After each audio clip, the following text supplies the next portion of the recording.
Good morning, good afternoon, or good evening wherever you are in the world. My name is Stumble98 and welcome to Sonic Project 06. I wanted to make this video because especially on a lot of my shorts, I've been getting a lot of questions on what this game is. What is Sonic Project 06? Why should I care? It just looks like 06, blah, blah, blah. So I figured it'd be kind of fun, especially as kind of a contrast to the 100 Facts video, to do sort of an unedited, like, S-rank run through the game, which I think would be kind of fun to do. So we're just going to do that, where I'm going to go through and just kind of casually play through the game, get the S ranks, get the upgrades, all that cool stuff, and just talk about all the cool things that are in Project 06. Firstly, though, before we start, I want to talk a little bit about the game. This is a fan game made in the 2019 Unity engine by Chaos X. It initially started development 2016-17 version of the Unity engine. I can't remember the previous version, but it initially started development in that version of the Unity engine. In 2017, we got the first demo of P06, which just contained Sonic's Wave Ocean and Sonic's Kingdom Valley on April 19th, 2019. And now we are currently in Demo 5.0, which contains all of Sonic's, Shadow's, and Silver's stages, which is really cool to see how far this project has come. Basically, what it does is it takes elements from almost every single Sonic game and spins them together into probably one of the best 3D Sonic experiences out there. If you're a huge fan of 3D Sonic, and specifically the adventure-style games, you're gonna love P06, especially if you saw, like many people, the potential that the original game had, and of course is infamously terrible, was rushed, didn't have enough development time, yada, yada, yada. You can look up any video. Almost any person who's made Sonic content has talked about 06 at one point or another, so I won't dwell too much on it here. Also, some of the level design is adjusted, but it's mostly the same, and that was probably a big part of the potential that a lot of people saw in Sonic 06, was that the level design is actually really good for, like, the adventure speed of Sonic the Hedgehog. So that's really exciting. We've got tons of new moves. We got tons of upgrades to collect if you're a fan of those in the adventure games, and just overall, it's just so fun. It's just so fun. I can't wait to hop in. So like I said, we're going to be doing more of a casual run. So first what I'm going to do is kind of hop into the game room here and talk about a lot of the options. So Chaos, in I guess typical fan game fashion, added a whole bunch of customization options that you can change about the game. Firstly, we're not going to be seeing this for a little while until we get to Sonic and Shadow's story, but this is the jump dash type. I personally use Legacy. You have the difference between straight, curved, and Legacy. I use Legacy because it's the best for speedrunning. You can use whatever you want. The game is perfectly playable with all three jump dash types, regardless of what some speedrunners will tell you. Just whichever one you feel the most comfortable with playing with, just play it. I recommend straight for new people because it works a lot like Sonic Generations and Sonic Unleashes. Jump dashes, if you've never played the original 06, straight jump dash is the original game's jump dash, but to put it a little bit more in a more modern context, it's that jump dash. So if you want a little bit more control in the air, I recommend this one, but I personally will be using Legacy. I'll be showing off some of the other customization options, namely the spin effects. We can change between normal, Adventure 2, and Adventure. I'm going to be using the normal one for Silver, of course, because this was his debut game. And yeah, these are just the rest of the settings I'm going to use. Also, the E3 camera type, very nice camera. Highly recommend using it. Another thing I want to mention before we get started here is that if you go into your game settings, which is different from the game room, you have this option right here to disable the camera volumes, which are basically just like the cinematic camera events that happen in stages. So if you've ever seen like the very beginning of Sonic's Wave Ocean, where like the camera like pans him going around the loop and it's like all cinematic and cool and stuff. Those are the types of like camera volumes we're talking about, is those events. It's really nice for speedrunning. It allows a lot of tricks to be easier since you're not fighting the camera while doing it. I personally leave them off because I think it's better for entertainment value, because who doesn't love cinematic camera shots? But you can turn them on. You can turn them on to disable them, which is a little bit backwards. I think the language is going to be changed a bit in the next patch. But turning them on, disabling the camera volumes turns the camera volumes off, if that makes sense. And leaving them off keeps them on. It's inverted. But yeah, let's just go ahead and get started right here. Whoopsie daisy. We are going to be starting with Silver, since this is the Silver release, and he's got a lot to talk about. But just ignore right here that in Crisis City that I already tried an attempt of this and forgot to get the S rank. Totally cool. So let's go ahead and get started here with Sonic Project 06 in 3, 2, 1. Let's go. Now, I do have a timer below. I have it just for fun. I'm not really looking to get any sort of personal best or anything like that. But as you can see here, we start off Project 06. If you start in Silver Story, the first thing you see is an extremely cool cutscene that Chaos made here that kind of follows Silver's intro cutscene in 06. And it seamlessly transitions in the gameplay, which I want to acknowledge in particular because Chaos has told me how difficult it is to actually make that work super well. So kudos to him for making just really cool stuff like that. Now, I wanted to begin with Silver, and there will be timestamps for every stage of using this as more of an S-rank guide, rather than just learning about P06, he doesn't fight enemies in the standard Sonic way. At the current moment, we have no way to run up to an enemy and defeat them. Jumping doesn't do anything, he has no spin dash, so we have to figure out a different way to deal with enemies. The best way is with this psychokinesis. So what you can do is you can find objects around the stage and press RT to pick them up. And when you pick them up, you can press X to throw them, which is pretty cool. We had that nice bomb box right there. Allows us to destroy that enemy pretty easily. Now, that's a fairly reliable way, but I'm going to show you the most reliable way probably. By default, Silver has this move called the Psycho Shock, where if I jump in the air and I press X, I'm able to stun enemies in an extremely large radius around Silver. When enemies are stunned, you can also pick them up via psychokinesis. And what you can do is, you see I have a target reticle here, is you can throw them at other enemies and defeat them. Or what you can do is you can literally just pick them up and press RT again, and that's going to set them down. When Silver just picks up an object with the psychokinesis, if you press RT again, it's going to put him down. But if he's holding an enemy, he will crush that enemy with the psychokinesis instead, which is really nice. So we're going to make sure to collect as many rings as we can, defeat as many enemies as we can, and hopefully not take any hits so that we can grab that S rank at the end of the stage. Silver is a little bit difficult to grab the S ranks with in certain stages because he has no way to combo. There is a combo system that's been re-implemented into P06, and the Silver, unfortunately, cannot really take advantage of it because he has a very stop-and-go type play style. However, I will say that the flow has increased immensely. What I did right there is Silver's Levitate. He can hover at the same altitude that you activated at for a short amount of time, and that amount of time is gauged by that action, by the action gauge, which is that glowing gauge in the bottom right of the game. As you can see, that's basically our mana bar if you've played other games. It's what controls and limits our actions so that we're not just totally overpowered for the entire game. But let's just go ahead and continue through Silver's Crisis City here. What I did is I activated a rune on the ground. Generally, these runes, what they do is they activate some sort of platform sequence, or they activate doors opening or gates lowering and stuff like that. However, if you wanted to, you could completely bypass that platforming challenge by standing on this ball and pressing RT. If Silver is standing on a liftable object, he can do his uplift object move, where he injects psychokinesis into the object and raises it. There is a cap to it. You can't just raise forever, but it's very nice for little shortcuts like that, which is pretty cool. All right, so we're going to do here, definitely want to grab this 20 ring box, because the more rings we have, the more score we're going to get at the end of the stage. And then just defeat a bunch of enemies here as we continue through Crisis City.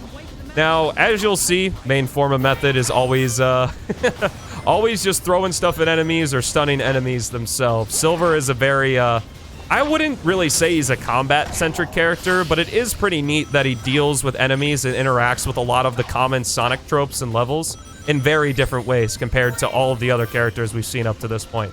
Got 100 rings, gave us a nice extra life there. I will say that rings and lives are pretty dang plentiful in P06, so I wouldn't worry too much about taking deaths very often and stuff. All right, so as you can see, that lizard there kind of spewed some fire breath, which makes him very dangerous to get close to. So what we're going to do is I'm going to press the B button, and that's going to activate Silver's Psychic Shot, which is new for P06. Chaos kind of based it off of one of the cutscenes in 06 where Silver fires like a psychic blast at Sonic. And it's a very cool move because I can fire it from afar and in the ground or in the air. And it kind of has some auto homing properties, which is really cool, and allows us to stun enemies from a great distance. What's really nice is that if an enemy is stunned, what you can do is fire another psychic shot and you will do 1 point of damage to it, which is pretty cool. Another thing that I haven't mentioned yet is that Silver's Crisis City here is at nighttime, which was not how it was in the original game, obviously, because both Sonic and Shadow did their Crisis City in daytime. So Silver also did his in daytime, obviously, to save on resources. They just used the same sort of level design for him as well. So it's very cool that Chaos took the time to make this at nighttime and fit more in the story. Plus, it just kind of looks really cool. So, as you can see, kind of getting really into Silver's combat here. I'm just picking up stuff and throwing it. It's pretty fun. It does get a little bit old, but thankfully with the Psycho Shock, in combination with being able to pick up and put down enemies, it's definitely not too bad. But we're just going to continue on here. Now, another thing is that if you do want to be sort of quick with... or if you want to get the S rank, being faster in a stage is much better because you get a time bonus at the end of the stage. Silver's time bonuses generally are pretty lax because Silver is much more capable here in P06 than he was in the retail game, which is what I referred to as the original 06, as retail 06. And we get to... because Silver is so much better and able to move through these levels so much faster, some of the S ranks are pretty darn easy to get, and they're going to be adjusted in future games, but we're just going to go ahead and keep destroying stuff here as we head into Section 2. 06's levels, and by extension P06's levels, are divided into sections. You can kind of think of them like acts from the classic games, but I would say they're more like the acts from Sonic 1 and Sonic 2 versus the acts in Sonic 3 and Knuckles. Like, there is some different stuff we do, as we see right now. We're playing with Blaze. But there's not too much different about, like, the design of the level or, like, the atmosphere of the level and stuff like that. It's just a way to separate different segments. Now, with Blaze, each hedgehog, so Sonic, Shadow, and Silver, in 06, generally have 2 companions throughout their story that they'll switch to. This one, or Silver's story, I should say, has Blaze and Amy Rose. Blaze... is a really awesome character. If you press A again in the air, she can do a double jump. And if you press the X button, she can do the Fire Claw. The Fire Claw can be done from the ground or in the air, and it's her homing attack, which is pretty cool. But one thing I do want you to be wary of is that if you do not hit an object or an enemy and activate the Fire Claw, you are going to jump in sort of an arc like a dolphin, and you cannot break out of it. So... be very careful when you're using this over bottomless pits and stuff, because if you do accidentally make a mistake, you will have very, very big issues with it, as you will just be sent down to your doom. If you're a fan of Sonic Frontiers or Sonic Unleashed, you will like to know... I should say I'm stuttering quite a bit here, I apologize for that. You will like to know that Blaze's homing attack is on the X button, since she's got that double jump on her A button. Feeling pretty good, 17,000 points, 232 rings, which is going to translate to 232,000 points. Every S rank in Sonic 06 and Sonic P06 requires 50,000 points in the stage. Some stages are much easier than others. Rings are a multiplier of 100, so because we have 239 rings, we're going to get 239,000 points. But it is very scary because if we do take one hit, we are going to lose that entire ring bonus. So I'm trying to be very careful against these worms here as they're firing stuff at me. But I think we'll be okay as we continue on through the stage here. Now we want to be a little bit careful after this checkpoint because the tornado there does fling some cars at us. 262 rings, I'm feeling pretty good, so I'm going to try just going straight to the end here. There are still some abilities we haven't talked about with Silver and Blaze yet, but I'm going to be talking about those more because obviously this is not the only stage where we are going to play as them. But feeling pretty good, 277 rings, 19,000 points, and avoiding one extra enemy there. And here we go, hitting the goal ring, completing Silver's Crisis City. Not every stage will take this long, and again, I will have timestamps down below. If you're using this more as an S rank guide. But there we go, getting well over 50,000 points, a nice 72,000 as we complete Crisis City here. Definitely let me know how you guys are enjoying sort of this non-edited format. Very interested to see, because obviously I had a massively edited video at the time of this recording yesterday. So I kind of wanted to do something a little bit different and make things a little bit more homey or homemade, I guess. I don't know. That was dumb. Whatever. I'm going to be quiet during this because this has a cutscene and it's really cool. This looks so beautiful.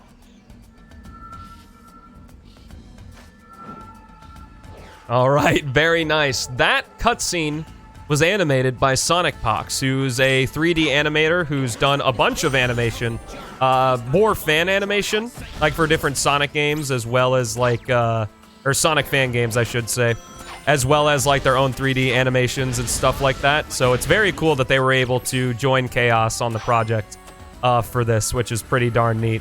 Actually, it was sort of happenstance because Chaos told me that he and SonicPox were just in a server together, and he was just like, I would really like to work with you, and SonicPox was like, hell yeah. So here we are. So with SonicPox, we were able to get that really cool cutscene here in Tropical Jungle, as well as he made some cutscenes that were custom for the trailer. I'm going to tell myself, so I remember to put them in here. Very, very cool stuff for all three characters, Silver Sonic and Shadow. But Tropical Jungle, this is a stage that I would say people have probably the hardest time S-ranking, because the time bonus is extremely strict here, and there really aren't a lot of good opportunities to actually, like, grab rings and defeat enemies and stuff. I am actually a little bit worried about this stage, but I don't think it's going to be too bad, because as long as you kill everything, grab all the rings, and don't get hit, it's generally pretty good. As Silver just alluded to right there, I destroyed that small red robot. That was a leader. Sometimes in Sonic 06... Ooh, here we go. Got an invincibility, which is pretty cool. Sometimes in Sonic 06, there are these leaders of different enemy formations. When you destroy that leader, for whatever reason, I don't know who would design their robots this way, or just their groups of enemies. It makes a little bit more sense with the organic enemies, but... With the robotic enemies, I'm not entirely sure why. They're linked on the same... I think Shadow says somewhere that they're linked on the same, like, comm server. Oh, geez. Okay, whew. Barely making it right there. The camera being a little bit funny, but I think we're good. I think we're good. Definitely don't have to redo this. But, well, who knows? Maybe we will have to redo it. I'm actually going to show something off here. Along pretty much any surface in this game, Chaos put in very cool slope physics. So, if you played the previous 3D Sonic games, you probably know that when you jump off of a slope, you tend to get more height, kind of like how you did in the classic games. And that's also implemented here. The original Sonic 06 did not have any sort of, like, real physics. Like, the characters literally stopped on a dime no matter what. Also, Pog got a shield here. The shield has been re-implemented. It was alluded to in the original game, in the manual, but it wasn't actually implemented. But here it is right now. In the flesh, the shield. Very cool. Silver's top spine there kind of poking out of it, though. All right, moving on with the rest of the Tropical Jungle here. What I just did right there is Silver's teleport dash, where if you press A twice quickly, you're actually able to do a quick dash in the air. It does have limited distance, but it's very nice for some quick travel if you want to move a little bit faster. And you can, if you want to, actually initiate a hover out of it. So, we are just going to, I think the Psychic Shot? Okay. I don't know if it auto-aims, but it might auto-aim. Let's go ahead and hop back around here. I think there's a Lotus that has a rune. I can use it. Didn't get quite enough height. Let's hold it for a second. There we go. Now we're continuing through here. We do have over 100 rings, but I am a little worried because of this time bonus if we are going to be getting the S rank or not. I think we still should be just fine in getting the S rank, but we'll see. Maybe we'll have to do this again. If we do have to do this again, I'll have to cut it out. But, you know, it's fine. I guess what good is an S rank guide if you don't actually get the S rank? But I think we're safe. I think we're safe. I've been very diligent with defeating enemies and grabbing rings and all that stuff, so I'm feeling pretty confident that this is going to be an S rank. As we pass the goal ring right here. Tropical Jungle only has one section in Silver's story, and as you can see with his levitation and stuff, he kind of destroys it. which is pretty nice. Should be good. Very cool. As you can see, even though I diligently went through that level, we were still pretty close to not getting the S rank, only 5,000 points off. So, yeah. Continuing on here, we are moving into Silver's Dusty Desert, one of the most infamous levels from the original game, but in PO6, it's actually quite fun, and we get the chance to play as the second amigo in the story, Amy Rose. So what I'm going to do here is I'm going to double tap RT really quickly. That's a move that was an upgrade in the original game, similarly to how the Psycho Shock was a move in the original game, or was an upgrade in the original game. That is called the Grab All.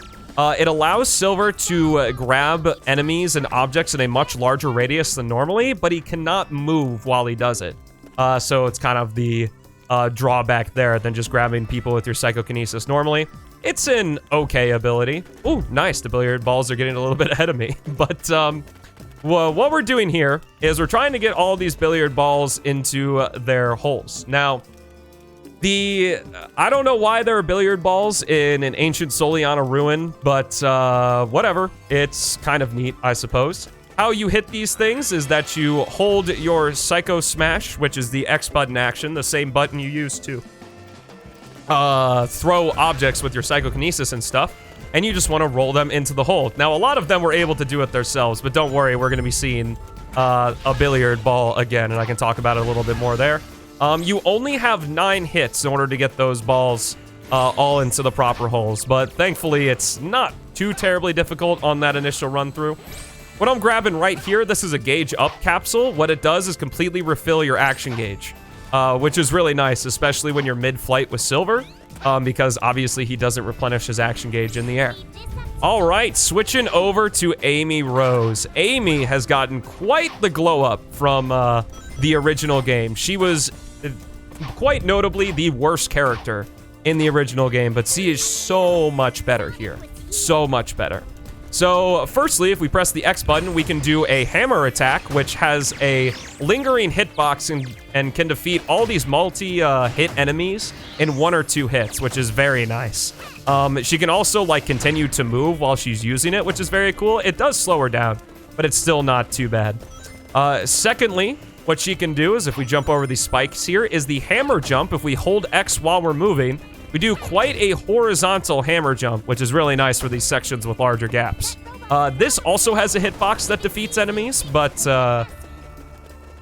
it's a little bit harder to use, but very nice in the speedrun when you're able to get the hang of it.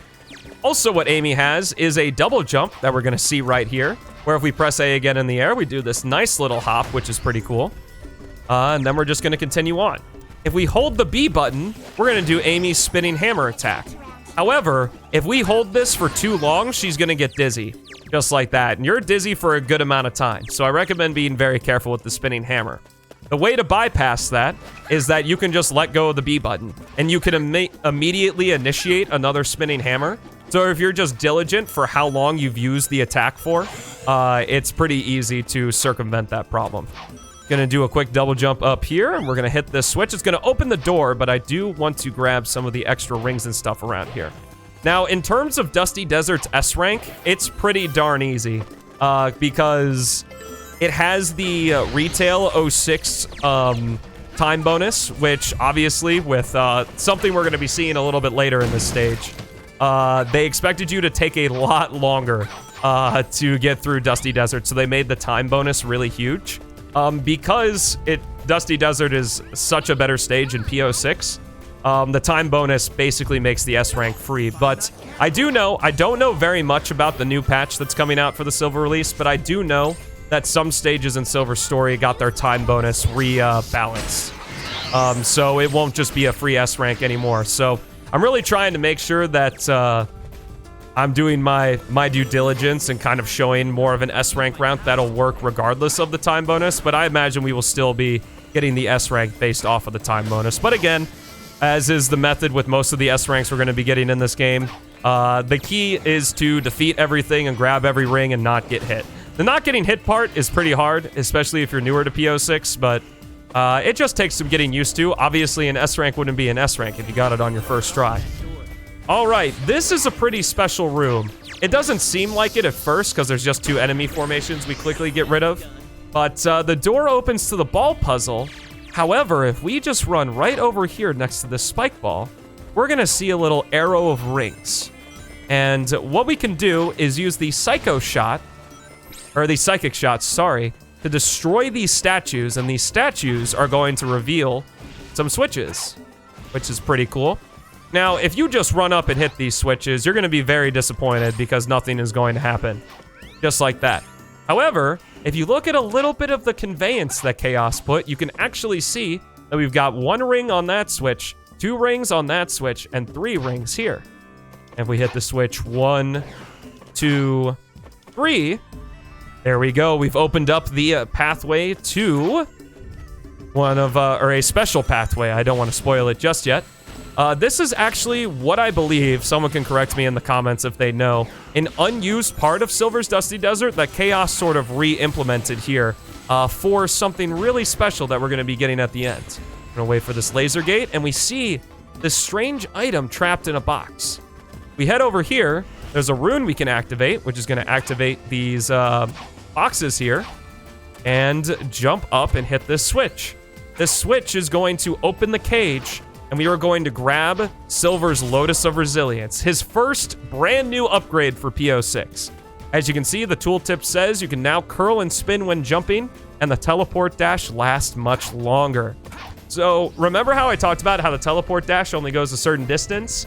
Now the teleport dash lasts for as long as we have action gauge for, which is really, really, really nice for platforming with Silver, and he can platform really quickly now that we have the Lotus. But another really cool thing is that he has the spin jump now, which is super cool, and we'll be looking more at that in his later stages. Moving on here, we are back with a billiard ball. This is the infamous ball puzzle from PO6, but thankfully it is significantly toned down here in terms of difficulty. What we can do is... Oh, couldn't stop it in time. But what you can do is with the billiard balls is you can actually hold the psychokinesis button on them, and you won't be able to lift them, but you can stop the ball from moving, which is really nice if you just need a little bit more control on the ball, like I was trying to do there. Amy, you're not really helping me out right now. But moving on from here, we only have 9 hits of the ball in order to get it all the way down to the end of this corridor. But thankfully, there are some very nicely placed walls that aid you down this corridor, but there are some bottomless pits, so it's still a little bit of a challenge. But the ball puzzle, significantly less intrusive to the gameplay than it is in Retail 06. Gonna hop off that ramp and be sucked into the final hole here, which is going to open the door and complete Silver's Dusty Desert. Probably grabbing that S rank. I would be quite embarrassed if I didn't grab it. Let's see here. Oh yeah, we are more than set. Almost getting 80,000 points, which is kind of ridiculous, and grabbing that S rank. All right, very nice. Moving on to the next stage, making great time. I hope you guys are enjoying all the commentary and the more casual play and stuff as we move on to Silver's White Acropolis. So Silver's White Acropolis is pretty interesting because we start with Blaze here, and we are going to be talking about Blaze's other 2 combat moves she has. What he used right there was an unused move from Retail 06, which is called the Crow Attack, which is a pretty good move. It preserves your ground speed and allows you to defeat smaller targets pretty well, but these larger targets are a little bit more difficult. Similarly, if you press the Y button, or not really similarly, but additionally, if you press the Y button, you can do Blaze's Tornado Attack. Now, people who love Sonic Rush probably know that attack really well, but it's a move that just does constant damage and is really good for defeating these larger enemies. And of course, we still got our Fire Claw from beforehand. Very good for the single target enemies, and then we can just use the Spinning Claw here. I think I called it the Fire Claw earlier, my bad. They're all named... Well, I guess the Crow Attack isn't called a Claw Attack, but we've got the Spinning Claw and the Fire Claw. This is the Spinning Claw, and the other one is the Fire Claw. We're just going to get chased by the Snowball here, which isn't too big of a deal as we continue on down this slope.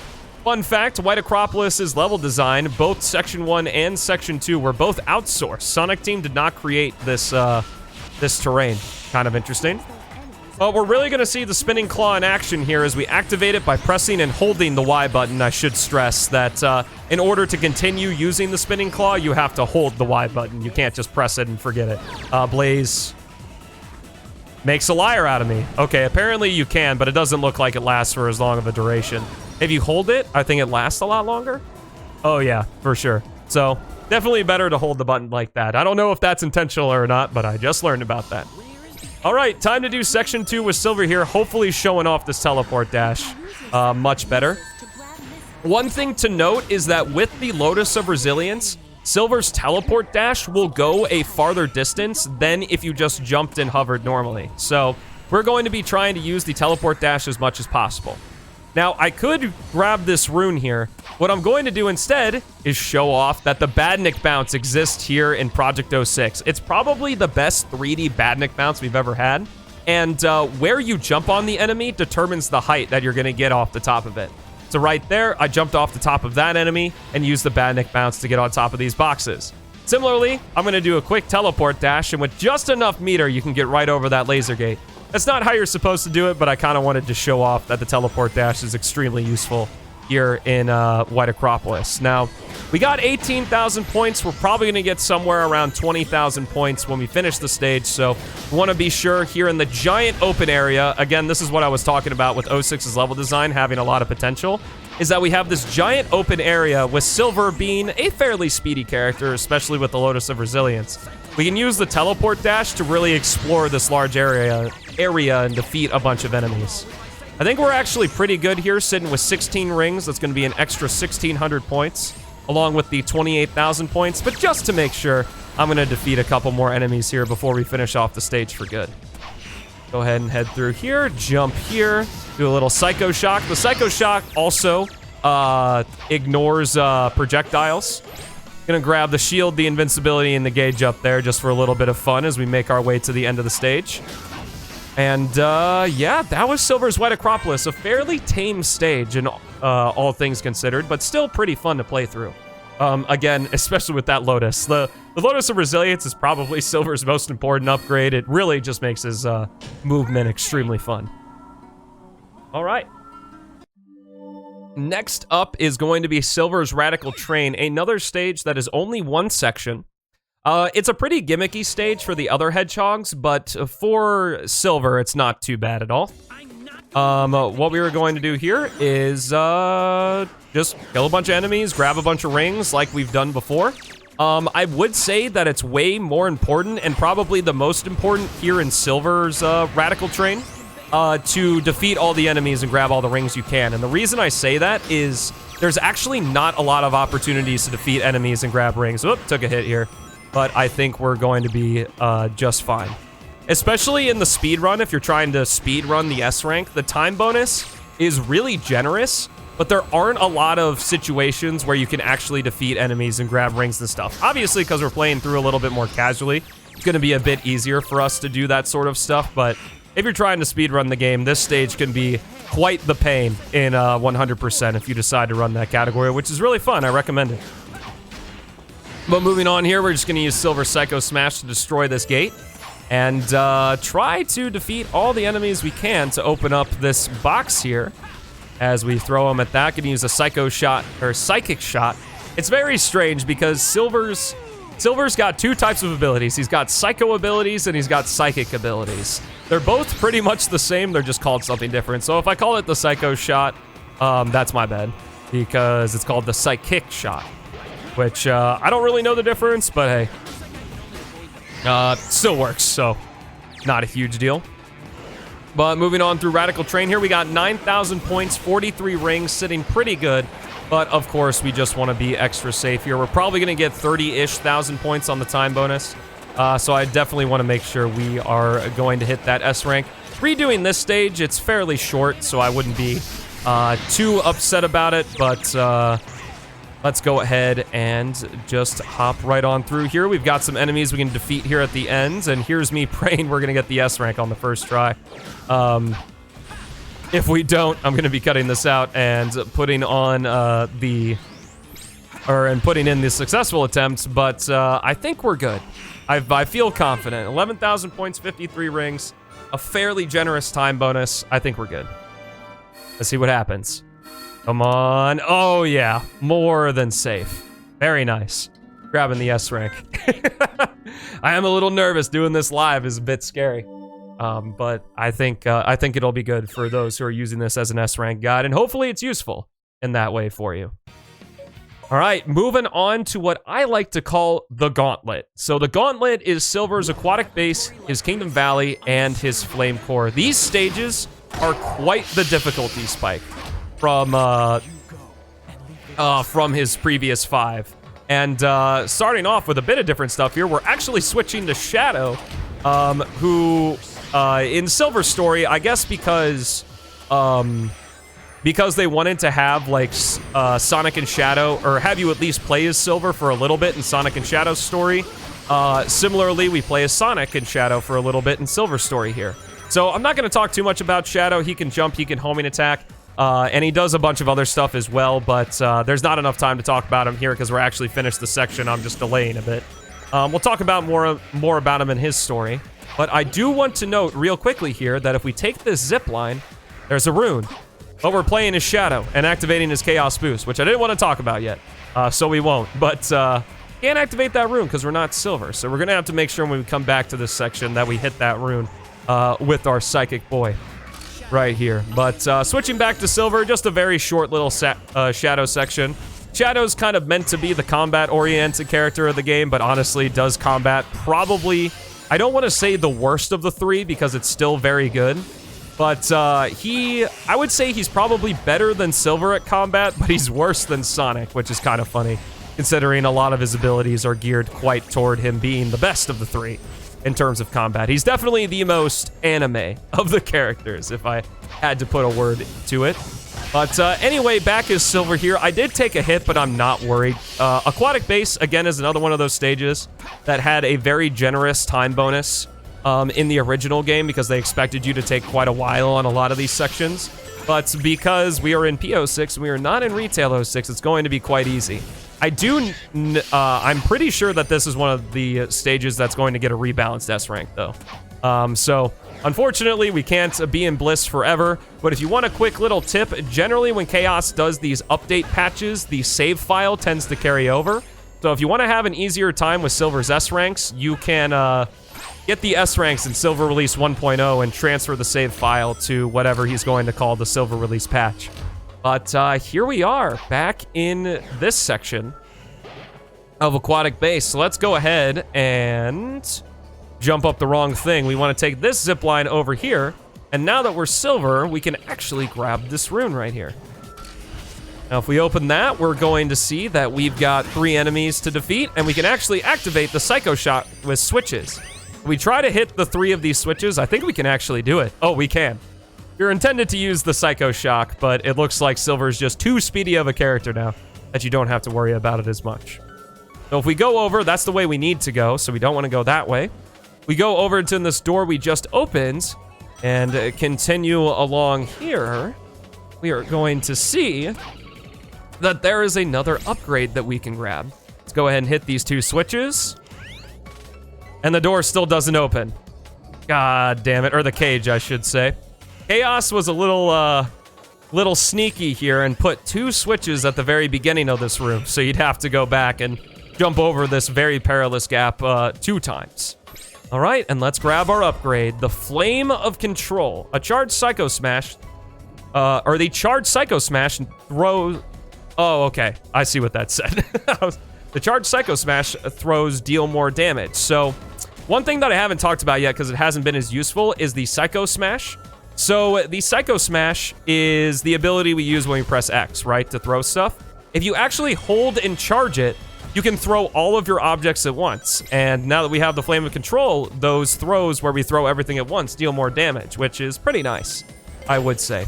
But additionally, we have the Psychic Knife, which I'll be showing more in Section 2 of Aquatic Base. But first, we have to get through this ball section here. The ball controls significantly better than it did in Retail 06, let me tell you. Additionally, you also have a bit of breathing room because when you hit these lasers in Retail 06, normally the ball would just immediately disintegrate. But Chaos, being the fantastic man that he is, actually gave you 2 chances before the ball completely disintegrated, which is pretty nice of him to do. Appreciate you, bud.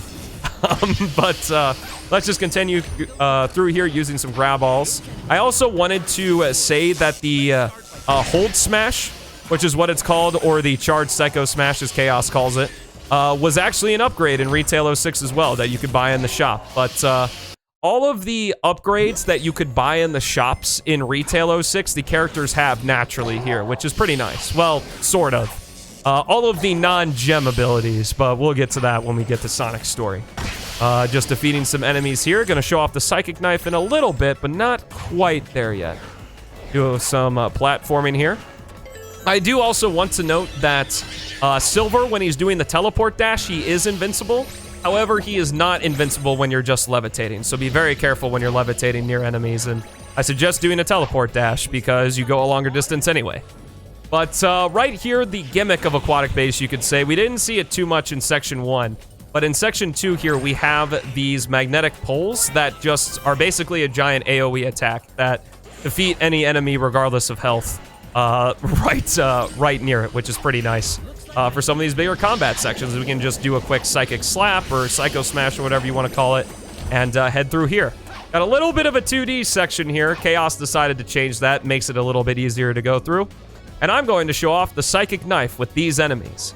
So if you hold the B button, the Psychic Shot gets upgraded to the Psychic Knife, which is a sort of a reference to Sonic's boss fight against Silver in Sonic Generations, like how I talked about how PO6 adds a bunch of stuff from future Sonic games, as well as reinvents stuff from past Sonic games as well. The Psychic Knife does a pretty good chunk of damage. It's not instant kill with every enemy, unfortunately, but most enemies you're going to defeat in one shot, which is pretty dang cool. And it's a nice little upgrade. However, I will say in Silver Release 1.0, you are not able to activate switches with it. You might be able to in the next patch. Again, I'm not entirely sure if that's something that's going to change, but just in case, if you're curious. So let's hop into Silver's Kingdom Valley. So Kingdom Valley. Sonic, we don't have time. Totally didn't forget about this cutscene. Leave it to me. Very cool interaction between Sonic and Silver there, of course. Chaos kills it with the small character interaction, since we don't have any cutscenes or hub worlds, so he decided to add some sort of intro cutscenes, which is pretty cool stuff. Now, Kingdom Valley, we could go in the tower and defeat all those enemies and yada yada yada, but what I'm gonna do is use a Psychic Knife, and the Psychic Knife can actually destroy these towers. The Psychic Shot can do it too, but as you can see, both the Psychic Shot and the Psychic Knife can actually go through physical objects, which is pretty cool considering it's sort of a ball of psychic energy, which makes things pretty interesting. Oh, hello, rocks. I'll be using you for a moment here to defeat all these enemies, I guess. Well, try to defeat all these enemies, but unfortunately, they're made of styrofoam. Press RT on those grates there, and that's going to open it up for us. And I'm going to do a quick teleport dash over to this spring here and kind of bypass that little challenge. Moving on here, going right in between that guy's lasers and stunning him so we can defeat him in one hit. Grabbing these rings, because of course, ow. Trying to grab that S rank. Hopefully, I grabbed that S rank in Aquatic Base. I'm pretty sure I did. I'll have to check, though. I'm a bit nervous. I wasn't paying attention to it. But Kingdom Valley, unfortunately, not as easy as an S rank as Aquatic Base is, and dang, I was trying to avoid that, but these platforms, when you do a Psycho Shock, or an enemy or an object runs into it, they actually get destroyed there. So we're gonna have to do a little bit of extra platforming, but it's nothing too terrible as we collect more rings. It's probably good that that happens because there are a lot of enemies over here that we can destroy, which is pretty nice. And opens up to this little one up here. As you can see, again, not hurting at all for lives. We've got 20 of them, so I'm definitely not worried about it. But we haven't died just yet, which is pretty cool. All right, so these spike balls. I want to make special note of these spike balls because as you would expect, but this is something that actually isn't the case in Retail 06, is while you're holding them, they destroy enemies. Which is pretty fun that you can just kind of swing this ball around super menacingly and just destroy everything. Which is pretty fun. Gonna go ahead and preemptively, well, at least try to preemptively destroy this tower over here.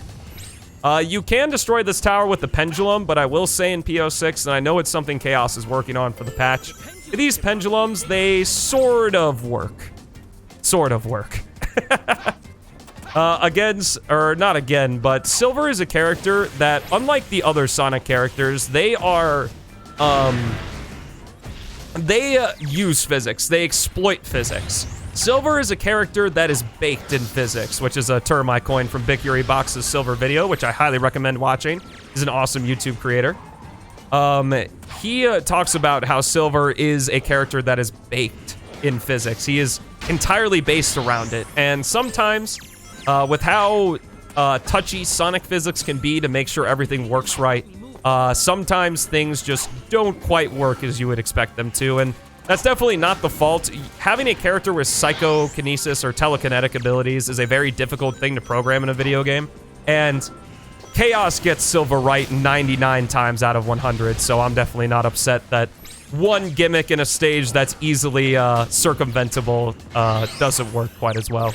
Personally, I know some people have issue with it, but you gotta remember this is mostly one guy creating this game, and this game is already better than most 3D Sonic games out there, so I definitely wouldn't give him too much flack for it. He puts so much passion and love, which I hope I'm exemplifying here by playing Project 06, is that I always try to do my best every single video to just kind of talk about just the work that he puts in, because while there are a lot of other people on the team, since the Shadow release back in 2021, the Silver release is almost like, I would say maybe 85% Chaos in his work, so definitely a big kudos to him that this game, you know, especially like Silver stages and stuff, were mostly made by one guy. So the fact that it works as extremely well as it does is pretty dang awesome.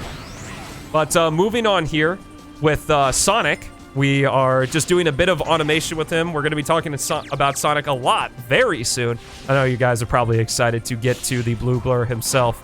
But just going to do a bit of automation, pressing the A button on those towers. And here we go, a bit of combat with Sonic. So like I said, items you can buy in the shop, the characters already have naturally in PO6, which includes Sonic's bounce attack from Sonic Adventure 2. This thing is the enemy destroyer. Enemies that have health bars basically don't have health bars when you have the bounce attack with Sonic here. It absolutely shreds stuff. Gonna go ahead and use a Psychic Knife here. The Psychic Knife, another cool property. It also destroys projectiles as long as it's on the same plane as them. Gonna activate this rune for a little bit of safety, and I am a tad nervous because we don't have many rings for that ring bonus, but we do also have 39,000 points, which means the time bonus has to be like 11,000 points or greater. And in order to beat Kingdom Valley, there's a huge enemy wave at the end. So I'm not really worried about getting the S rank here, but it would be kind of unfortunate if we were to miss it just a bit. Here we go here, grabbing this eagle, taking a small little dip in the water here as we reach the end of Kingdom Valley. Seeing it from Silver's perspective, we are going to be seeing this from a different Hedgehog's perspective as well. I'm pretty sure you can guess who that is. But for right now, all we have to do with Silver is just defeat all these enemies, and we are done with Silver's Kingdom Valley. I saw Sonic in the result screen for a second and got a bit worried I was playing the wrong Hedgehog. Yeah, easy S rank there, basically off of score alone, which is pretty darn cool. We're going to be seeing a lot more of that in Shadow's story, but for Silver's story, it's a little bit more balanced between time, ring, and score itself. But let's continue on here into Flame Core. Flame Core is probably casually one of Silver's hardest stages. Speedrunning-wise, I would absolutely say Kingdom Valley is, but we're going to skip a little bit here because as a new addition for PO6, there's actually a small little beginning section with Blaze. Unfortunately, it doesn't last too long, and I'm going to use this second to kind of shill a little bit of my own idea into PO6, even though Chaos is going to do whatever the hell he wants. As he should. It is his game after all. One thing I think would be really cool is that a lot of times when you switch characters, it would be really neat if there were a pathway or a cool way to circumvent switching those characters to those amigos, like if you like the character you're playing as. So for example, if we were to able to continue Silver's Flame Core with Blaze, I think it would be pretty cool. At least Section 1 here. Section 2 is definitely a lot more catered to Silver, so I wouldn't be like, oh, we should be able to play as Blaze the entire time. But it would be cool if we were able to play as her just a little bit longer here at the beginning of Flame Core. But we already discussed all of her abilities, and as we're going to see in a minute, she's going to get a full stage dedicated to her. Where is this bird? Oh, it's a lizard. He's hiding behind this rock here. Gonna give him a quick Psycho Smash. If you're really close to an enemy, a Psycho Smash, which again is the X button action, can actually stun them, so it's pretty cool. Another thing about the Psychic Knife that I didn't talk about is that if you press B in rapid succession, you can actually throw up to 3 of them. That's as much as the action gauge allows, which is pretty cool for dealing with a lot of higher powered enemies, which I'll probably be using in the next section here. What I'm going to be doing here is a little bit cheeky. I'm going to do a Badnik bounce off of that enemy right here and jump into a quick levitate over to that spring, and that's going to give us some invincibility, which is pretty cool. We are just going to jump through here, and makes this river section a little bit easier. I call it the lava river, which I think that's what it is, so it makes sense. We're just going to do some teleport dashes, you know. You can take me out of the speed run, but you can't take the speed run out of me. I got to do a few fast tricks. But it's a pretty easy one to do, as long as you get good aim on that Badnik bounce. There is another way to get to that spring, of course. That's a little bit easier with some rising platforms with the runes. This stage is actually littered with runes, but gonna use the Psychic Knife here, blow up that box. Is gonna blow up that enemy, which is pretty cool. Do a quick Badnik or a spin jump to defeat that enemy. Shockingly enough, if you've never played the original game, you could not spin jump into enemies, which is kind of wild. That I believe 06 is the only Sonic game where there are characters that cannot spin jump into enemies. I think some other alternate characters in later games can't as well. But, and in P06, there's a character that cannot spin jump into enemies. Actually, 2 characters, technically, that can't. But they have easy ways of circumventing that problem anyway, so it's not a huge deal.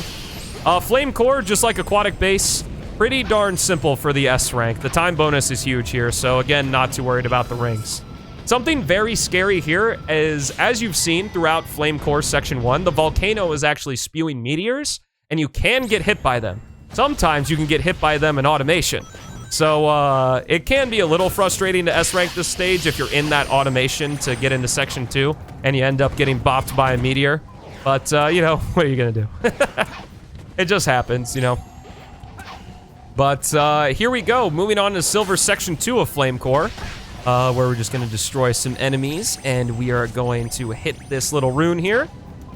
Jump up and do a quick teleport dash. Again, we're invincible while we're teleport dashing, which is pretty nice. And go here. Activate this room, which is going to activate this platform. I'm going to do a little cheeky thing here where we can actually get a slope jump off of the item box and jump right up there and take a little bit of damage in order to keep it going.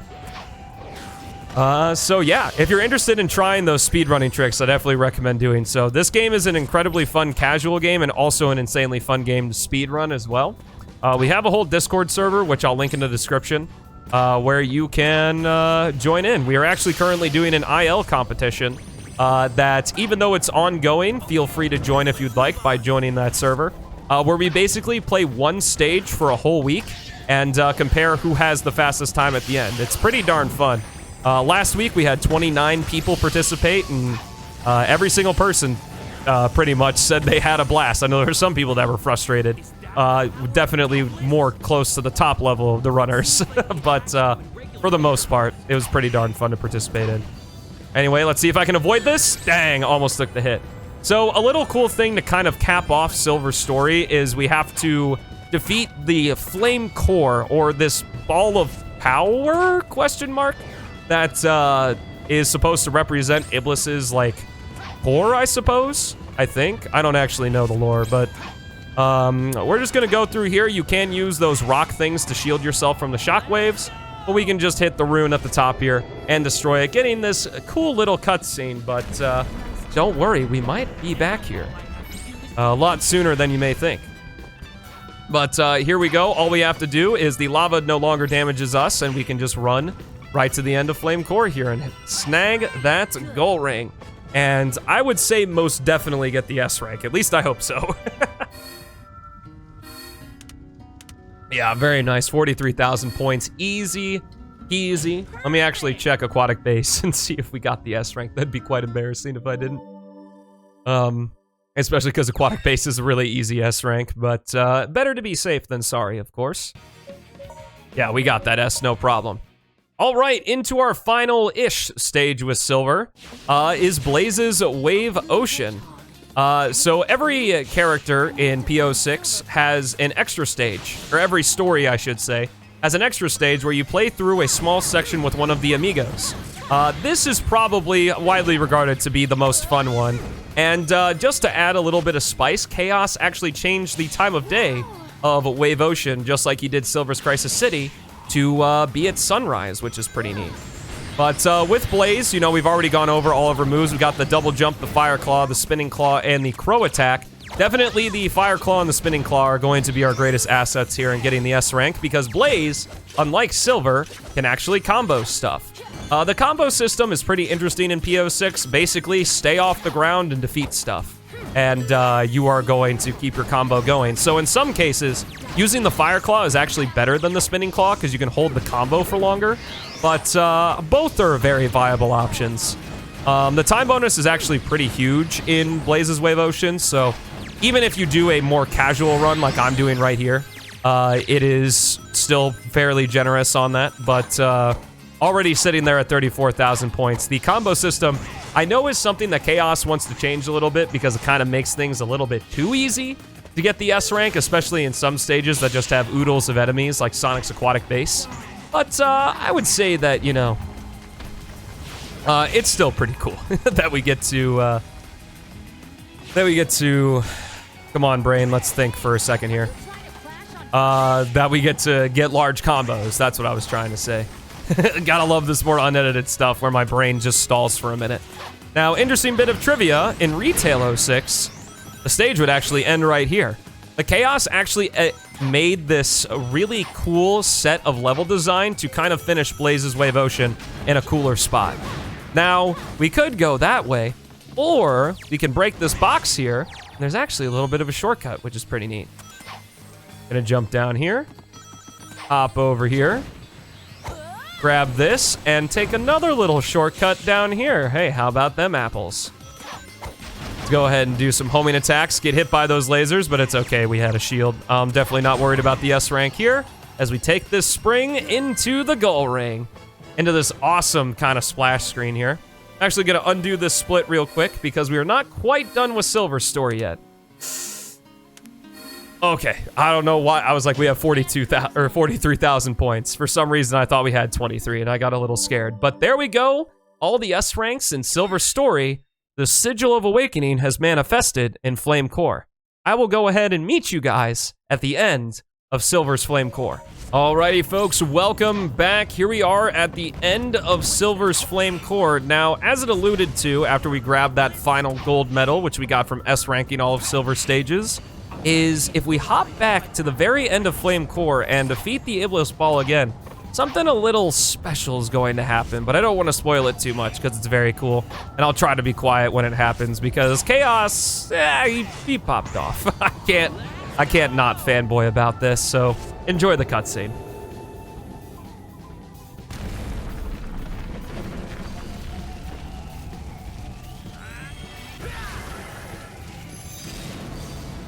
As you can see, Silver has taken control and found balance within himself, is sort of this is what this is a metaphor for, is he has found true balance and the will to defeat Iblis now that we got all the S ranks, and grab the Sigil of Awakening. Press D-pad up with a full maturity meter to focus and briefly awaken an ESP enhanced power-up. Now, unfortunately, we won't get to see too much of this, but as you can see below the action gauge, we now have this other meter. This is called the maturity meter, with a little white mark, kind of like the Werehog in Sonic Unleashed. And what we are going to do is when I complete the stage here, doesn't matter if you get an S rank or not, I'm going to hop into the test stage, and we're going to check out ESP mode just a little bit before we head into the next character's story. Get another S rank anyway, because we got a 46,000 time bonus. God damn. Alrighty, here in the test stage, we're going to talk about Silver's ESP mode. So in order to activate ESP mode, we need to defeat enemies. In order to gain some maturity meter, which you are going to see, is the red bar is going to fill up underneath us when we defeat enemies and collect their energy cores here. We need at least 3 cores in order to activate ESP mode, but if we want to, we can delay activating it and fill it up all the way in order to have max duration, which we'll talk a little bit about in a second. We press D-pad up, Silver's gonna glow just like this, and if we press RT, we are going to activate Silver's ESP mode. Now, we are in ESP mode for as long as we have maturity meter. Defeating enemies or collecting these gauge up capsules, which normally fill your maturity meter all the way, will do nothing. That's one of the quirks of Silver's ESP mode, is that once you activate it, you cannot extend its duration, which is pretty cool. Kind of makes it very interesting on where you want to activate it. However, while Silver is in ESP mode, let me tell you, is he souped up. So, we got a lot of abilities to talk about. Firstly, we get a 33% discount on all our psychokinesis abilities. So combine that with the Lotus of Resilience, and we have one extremely long teleport dash. Allows us to do some crazy stuff. Secondly, what we can do is if I go near some enemies with projectiles, but unfortunately I destroyed all the enemies that could defeat me over here. If we go ahead and activate ESP mode near all these enemies with projectiles, the projectiles actually bounce away from Silver. Now, the thing to be careful of is that Silver does still take touch damage from enemies. He is not completely invincible. He can only block projectiles, and even then it's most projectiles. I learned the hard way last time I talked about this power-up, that he does not block that projectile that this worm throws. But another cool thing is that he automatically stuns enemies near him, and probably the coolest thing is that when you are near an enemy that is stunned, if he could be stunned, please. If I do a Psycho Smash, he automatically dies, which is pretty darn cool, I'm gonna be honest. Alrighty. There's one more thing about ESP mode that I sort of forgot to talk about and probably would want to talk about first, and we got killed. Lovely.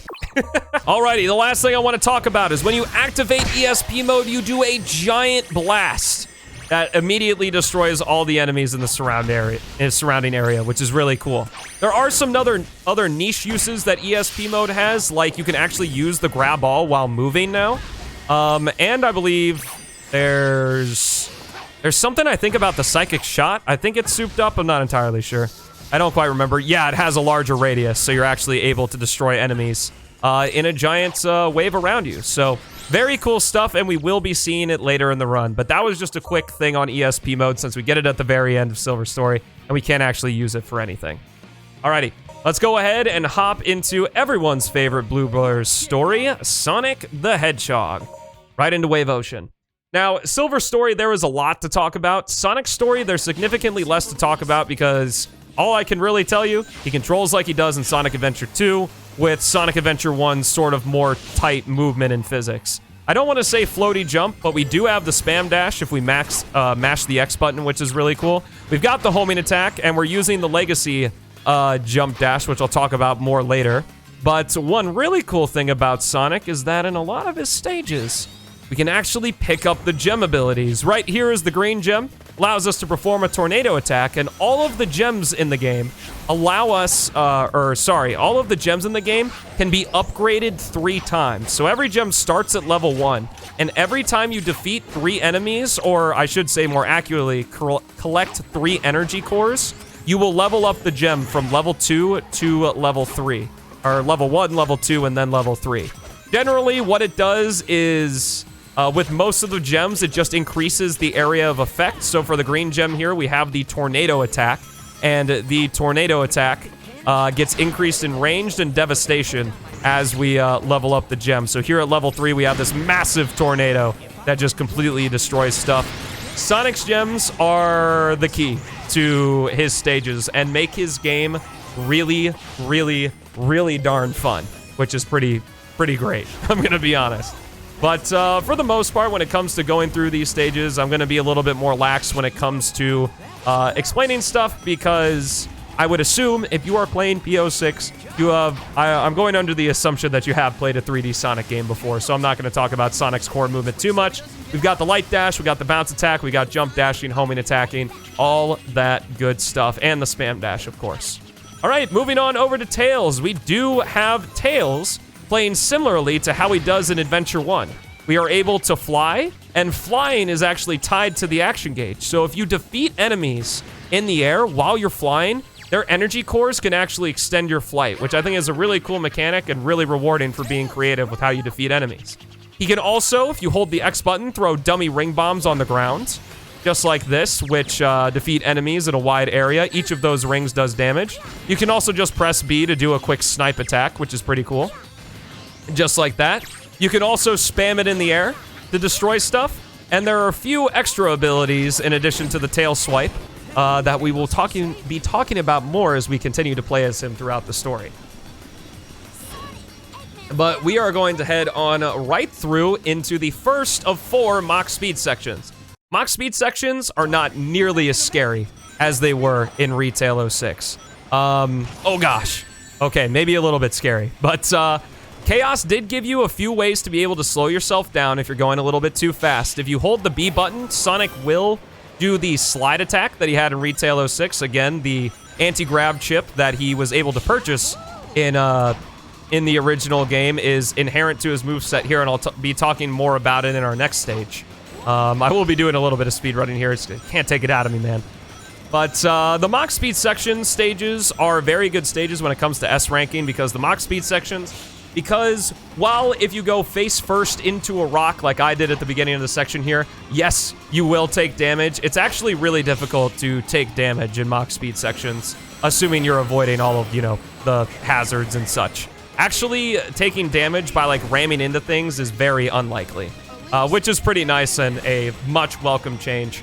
Sonic does automatically move forward, but you can use the bounce attack in the air and the sliding attack to slow yourself down should you need to, which is pretty nice. But Wave Ocean, very generous on the time bonus, plus we defeated a lot of enemies at the beginning, so easy S rank right there. The first of 10 we are going to be getting in Sonic's story. He's got 1 extra stage, because of course he's the main character, so he's got to go through all 9 of them. Unlike how Silver never went through Wave Ocean, we only played that with Blaze.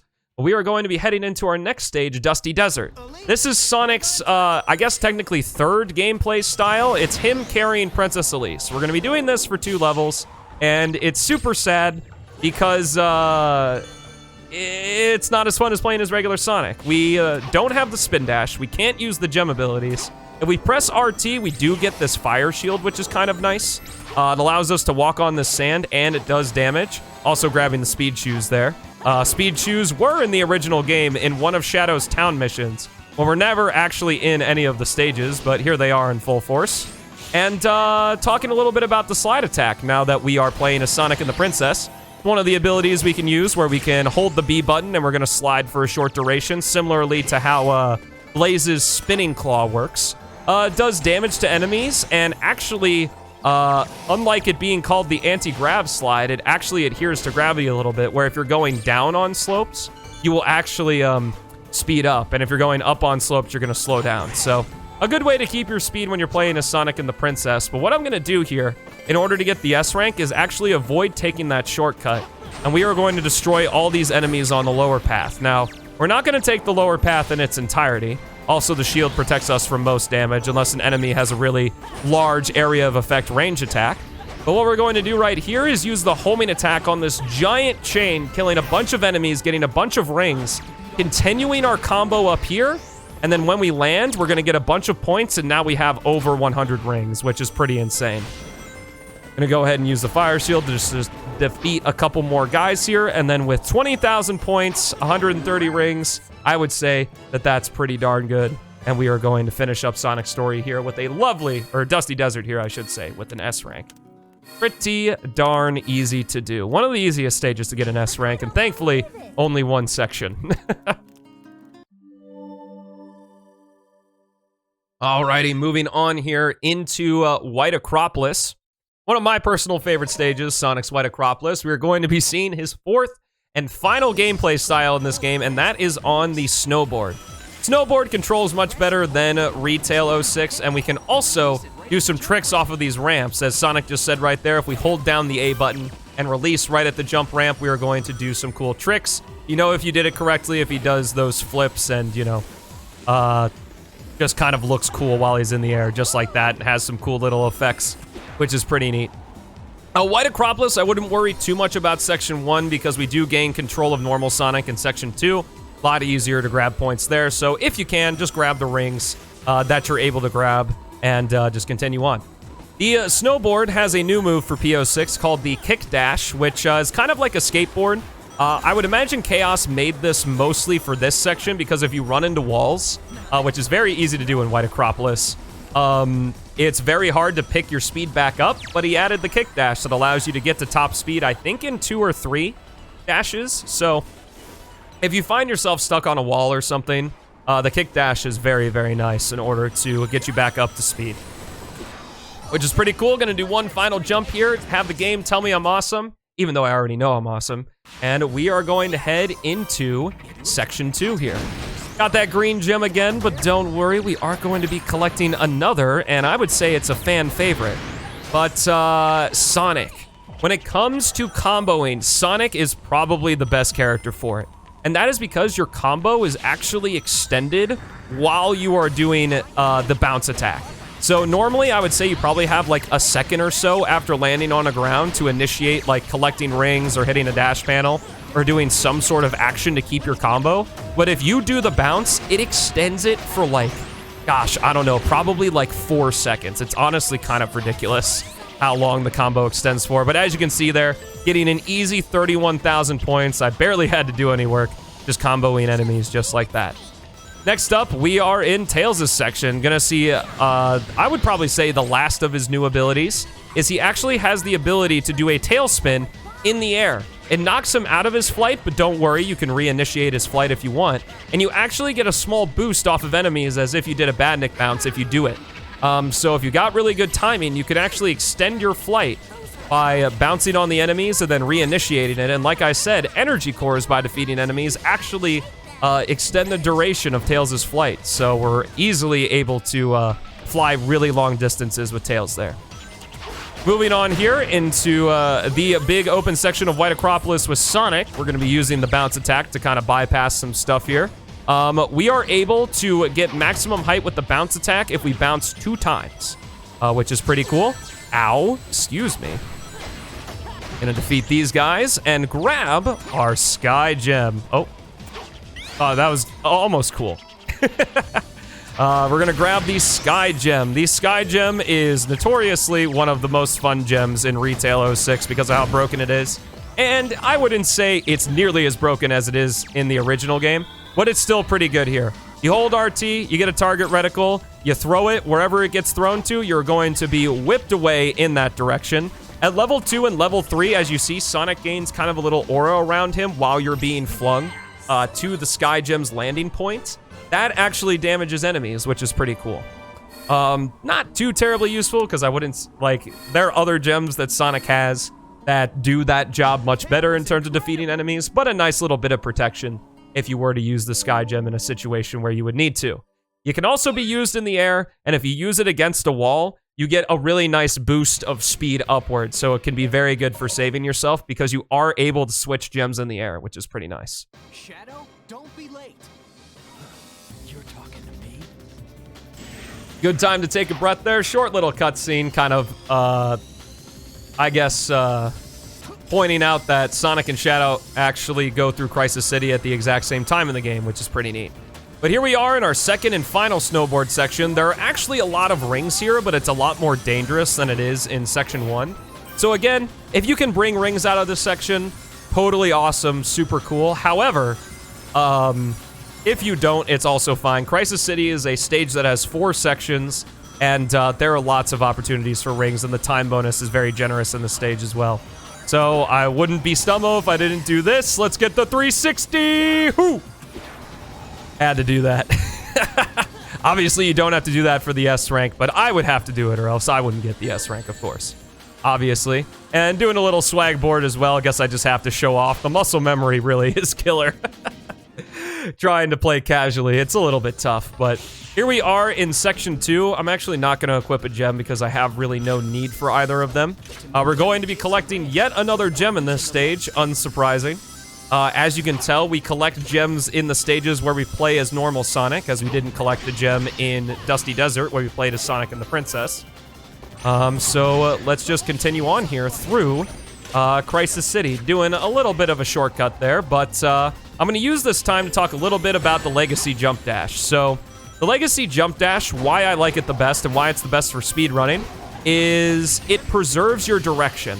So if Sonic is going up, the direction of the jump dash is going to be influenced up. It's a little bit hard to see, but you can kind of see based on the jump dash trail that the arc is going upward. Similarly, if Sonic is going down, the jump dash is going to go downward. Now, that may sound like a bad thing until you find out in Project 06 that Sonic and Shadow actually have 2 jump dashes. You can do a jump dash, and then your bounce attack, and then jump dash again. And what that allows you to do is, since Sonic has the bounce attack, it sends him directly down. The Legacy jump dash continues that downward direction, allowing you to get to the ground very quickly, which is pretty darn awesome, and why I prefer it over the other 2 jump dash types. This shield, very important here, and I'm going to explain why a little bit later, but I would highly recommend grabbing it, especially if you're trying to S-rank the stage. But we are just going to continue on here, as we grab as many rings as possible. This is where grabbing rings and stuff starts becoming really important. I grab this extra life just in case, and we're going to jump down here, and down here is the yellow gem. The yellow gem activates an on-demand thunder shield. Now, unfortunately, it's not like the thunder shield from Sonic 3 and Knuckles, and more like the ones from the adventure games, where it does not allow you to double jump. All it allows is protection, and instead of taking up rings and taking a hit, the shield uses up action gauge. It drains action gauge normally while it's active, but it uses up extra action gauge if you do end up taking a hit. And level 2 and level 3 increase the durability of the shield, so taking damage will use up less of the action gauge, and it will also drain slower. Another thing it does is it magnetizes rings, which is pretty awesome. And the ring magnetization range increases as you level up the gem as well. Now, the reason I am not using the yellow gem is because if you use it, I will lose my shield. And people who know Sonic 06 and P06 know that there's a Mach Speed section at the end of Crisis City. The Mach Speed section does not allow you to use the yellow gem, so we would lose the opportunity to have a shield, because we are actually able to carry the shield over into the Mach Speed section, which can be very nice because notoriously, well, I lost the shield anyway, so whatever. I'll show off the Thunder Shield now. Here it is. Very cool effect, but unfortunately, we won't be carrying it into the Mach Speed section. The shield is very nice for the Mach Speed section in that it allows you to take 1 hit, and since the tornado in the Mach Speed section is throwing a bunch of debris at you, it makes it very imperative to have that extra hit of protection. Again, Crisis City's time bonus is extremely generous, and you do get points just for picking up rings, which in a Mach Speed section, you should be light dashing as much as possible because Sonic is completely invincible while he's doing so. So you still do get points, so if you take a hit, it's not the end of the world. You could still very easily get an S rank without the ring bonus, but just that extra bit of reassurance is really nice. I should also note that after you do a light dash, if you hold forward, or the direction that is forward when the camera's spun around like that, Sonic will gain these speed lines, and it's sort of like he's boosting from the Boost trilogy. Colors Unleashed in Generations, where Sonic, he kind of like, he's not completely invincible. It's kind of like Silver's ESP mode, but he will kind of destroy debris and destroy enemies that are in his way when you're at max speed just like that, which is really nice. I don't know why I just did that, but whatever. All right, 474 rings, pretty easy S rank. All things considered, but we would have only gotten 44,000 points if we didn't have those rings. Again, definitely make sure to pick up that shield in Section 2. It's very useful. All right, on to my favorite stage in the game, Sonic's Flame Core. Love the music in the stage, both Section 1 and Section 2. Section 2 being probably my favorite music in the entire franchise. And it's just a cool aesthetic. I mean, I love fire, or I love how cool Flame Core looks in this game. But I'm taking this automation here. As you saw with Blaze, I was able to skip the automation, but I'm taking it because right after these dash panels, if we turn around, there's actually a secret little alcove here with some enemies and some power-ups and our next gem, the red gem. The red gem in the P06 community is kind of a meme, because what it does is just like Retail 06, if we hold RT, it uses up action gauge. Well, that's new for P06 because the action gauge was infinite due to a typo in 06 for Sonic. Even though I have my own theory that someone did that and so that people could have fun because they knew the game was unfinished. So they were like, let them have fun with the gem abilities at least. But unlike Retail 06, where the red gem slowed you down, or slowed everything else down but Sonic, the red gem slows down everything, including Sonic. And the reason for this is because because with how Unity works, at least this is how it was explained to me, so I'm paraphrasing here, so again, this isn't word for word, but this is just how I understand it, is that with how Unity works, the physics, if Sonic were to be sped up to be normal speed like he is, in Retail 06 with the red gem, the physics would break completely. So unfortunately, as a limitation to this game, Sonic can't be sped up with the red gem. I look forward to see if Chaos maybe gives the red gem a different ability or something in the future, which I think would be pretty cool, because while slowing down time is kind of neat, it's not really that useful of a gem. It allows you to react to stuff a little bit faster, but like overall, there's no real advantage to using the red gem. It's just kind of like, do you want to play PO6 or do you want to play slower PO6? So unfortunately, the red gem is not that useful. But even though we didn't see much of the yellow gem in the previous stage, the yellow gem is extremely useful here in Flame Core. Remember how I talked about those meteors? The yellow gem can protect you from those, so if we use it right there, we can guarantee not getting hit. And the yellow gem in its entirety is extremely useful for the S ranks in Sonic stages, because not only does it draw in rings, which helps you get a higher ring bonus, it protects you from pretty much all types of damage, unlike Sonic and Elise's Flame Shield, or Silver's ESP mode. So, very cool as we get to grab this invincibility, actually. We don't even need the yellow gem, but we can grab this invincibility, and invincibility actually allows you to run at full speed on the lava. Normally, the lava makes you sink down, but if you have invincibility, you are able to run on the lava. But also, you can use the yellow gem to run on the lava at max speed for a short time as well, so that's pretty cool to be able to do that. 168, 15,000 points, looking good as we switch over to Knuckles. Knuckles, to put it very simply, plays just like Sonic Adventure 2. He, however, in PO6, does not have a glide delay. So once you let go of the glide button in Adventure 1 and Adventure 2, Knuckles will kind of hold in the air for a second before you can start gliding again. As of release 1.0, I know for a fact this is something Chaos is changing to make it a little bit more balanced. He does not have a glide delay, so I recommend taking advantage of it while you can. But it's pretty cool. We'll be talking more about Knuckles because we will be seeing him again later, but let's go ahead and equip that yellow gem again just to kind of guarantee I keep those rings, because unfortunately, while the level design of 06, this is sort of the sad part about PO6, and something I agree with Pariah695, who's a good friend and comes to the streams often and has an awesome YouTube channel that you should go subscribe to, because he does dope video game analysis on Sonic games and many other franchises as well. I agree with him in saying that the PO6 characters are so awesome and regarded by many people as the best way these characters have ever played in 3D, or even ever, that the level design doesn't take advantage of all their abilities, and Knuckles is probably the poster child for that, because he has a lot of cool moves that I'm going to be showing off in the next section we play as him. But unfortunately, you can't use any of the moves, because all we have to do is glide to the end. And hit an objective, which really sucks. I'm going to be singing somewhat of the same tune about Rouge as well, but she has something different about her sections that we play through with her most of the time that make it a little bit more viable to use some of her other abilities. All right, next up, Radical Train. So Radical Train is an interesting stage because unlike Sonic and Shadow, unlike Silver, Sonic and Shadow, and eventually Shadow's Radical Train, are actually gimmick stages. We have to get to these switches with Sonic in a amount of time before the train runs into it. Now, a little bit of trivia, actually, is that Sonic, even though Elise has the voice line, because Eggman has kidnapped Elise, which is, you know, like part of the story and whatever, Eggman actually is sending a civilian train here in Section 1 to its doom.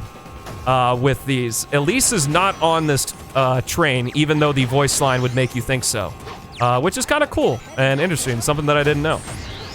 But here we go, again, kind of second verse. What we've been doing before is we're just going to hold the yellow gem, have that nice layer of protection, and defeat as many enemies as we can. And because we're Sonic, We can use the bounce attack to extend that combo should we need to.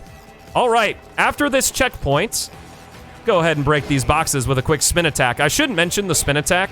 If you just press B with Sonic, he'll do a spin. This is really good for maintaining momentum and just does a quick 1 point of damage. If you want to slide with Sonic, you have to be running with a little bit of speed and then hold the B button versus doing the spin kick. So, sorry, I forgot to mention that in the initial moveset. But kicking that box revealed a spring to a special section with our next gem. This is the purple gem. The purple gem, people's favorite gem from the original game, I gotta say. Or I would say probably most people's favorite gem outside of the sky gem from the original game, because it allowed you to jump infinite times. Now, while it doesn't allow you to jump infinite times in P06, it does allow you to jump 1 extra time in the air. However, when you level up the purple gem, that's when stuff starts getting fun. If you hold RT, you're gonna activate the purple gem. It's gonna slowly drain the meter. For each level, you get an additional jump. So at level 3, Sonic can jump up to 3 times in the air, which is pretty damn cool, I'm gonna be honest. Another cool thing, though, about level 3 is that Sonic turns invisible, which is pretty neat. Just a very cool secondary effect to give to the purple gem. I also want to note that while the purple gem is active, you cannot do the homing attack. You can only jump, so be careful there if you were planning on using it like that. But you can activate and deactivate it as quickly as you want, which for the speed run, and what I'll show right here, is something we do quite often. We do what's called purple gem jumps, which still allow us to get the jump with the purple gem, but use barely any of the meter. It's pretty cool. Because meter conservation is a very important thing in Sonic speedrun, because of the fact that we use the gem abilities so much. It's very important that we, don't waste all our meters so we can do that stuff. Next Mach Speed section here, I'm going to be doing it in a bit of the speed run way. We got a lot of points in section 1, so I'm not worried about this at all. The only important thing about this Mach Speed section is we want to be light dashing and avoiding these blasts from the train. Unlike the Shadow Release, you actually can take damage from these blasts, but thankfully there is this invincibility here, which is going to carry us to the very end of the Mach Speed section, so we don't have to worry about it all too much. I'm just going to skip those dash panels and run right next to the train, which is going to complete the mission. Another cool thing, as I want to talk about in the Silver Release, is Chaos actually added a lot of the stuff from his Sonic Elise and Silver render he made for the 15th anniversary. You can check it out on his Twitter.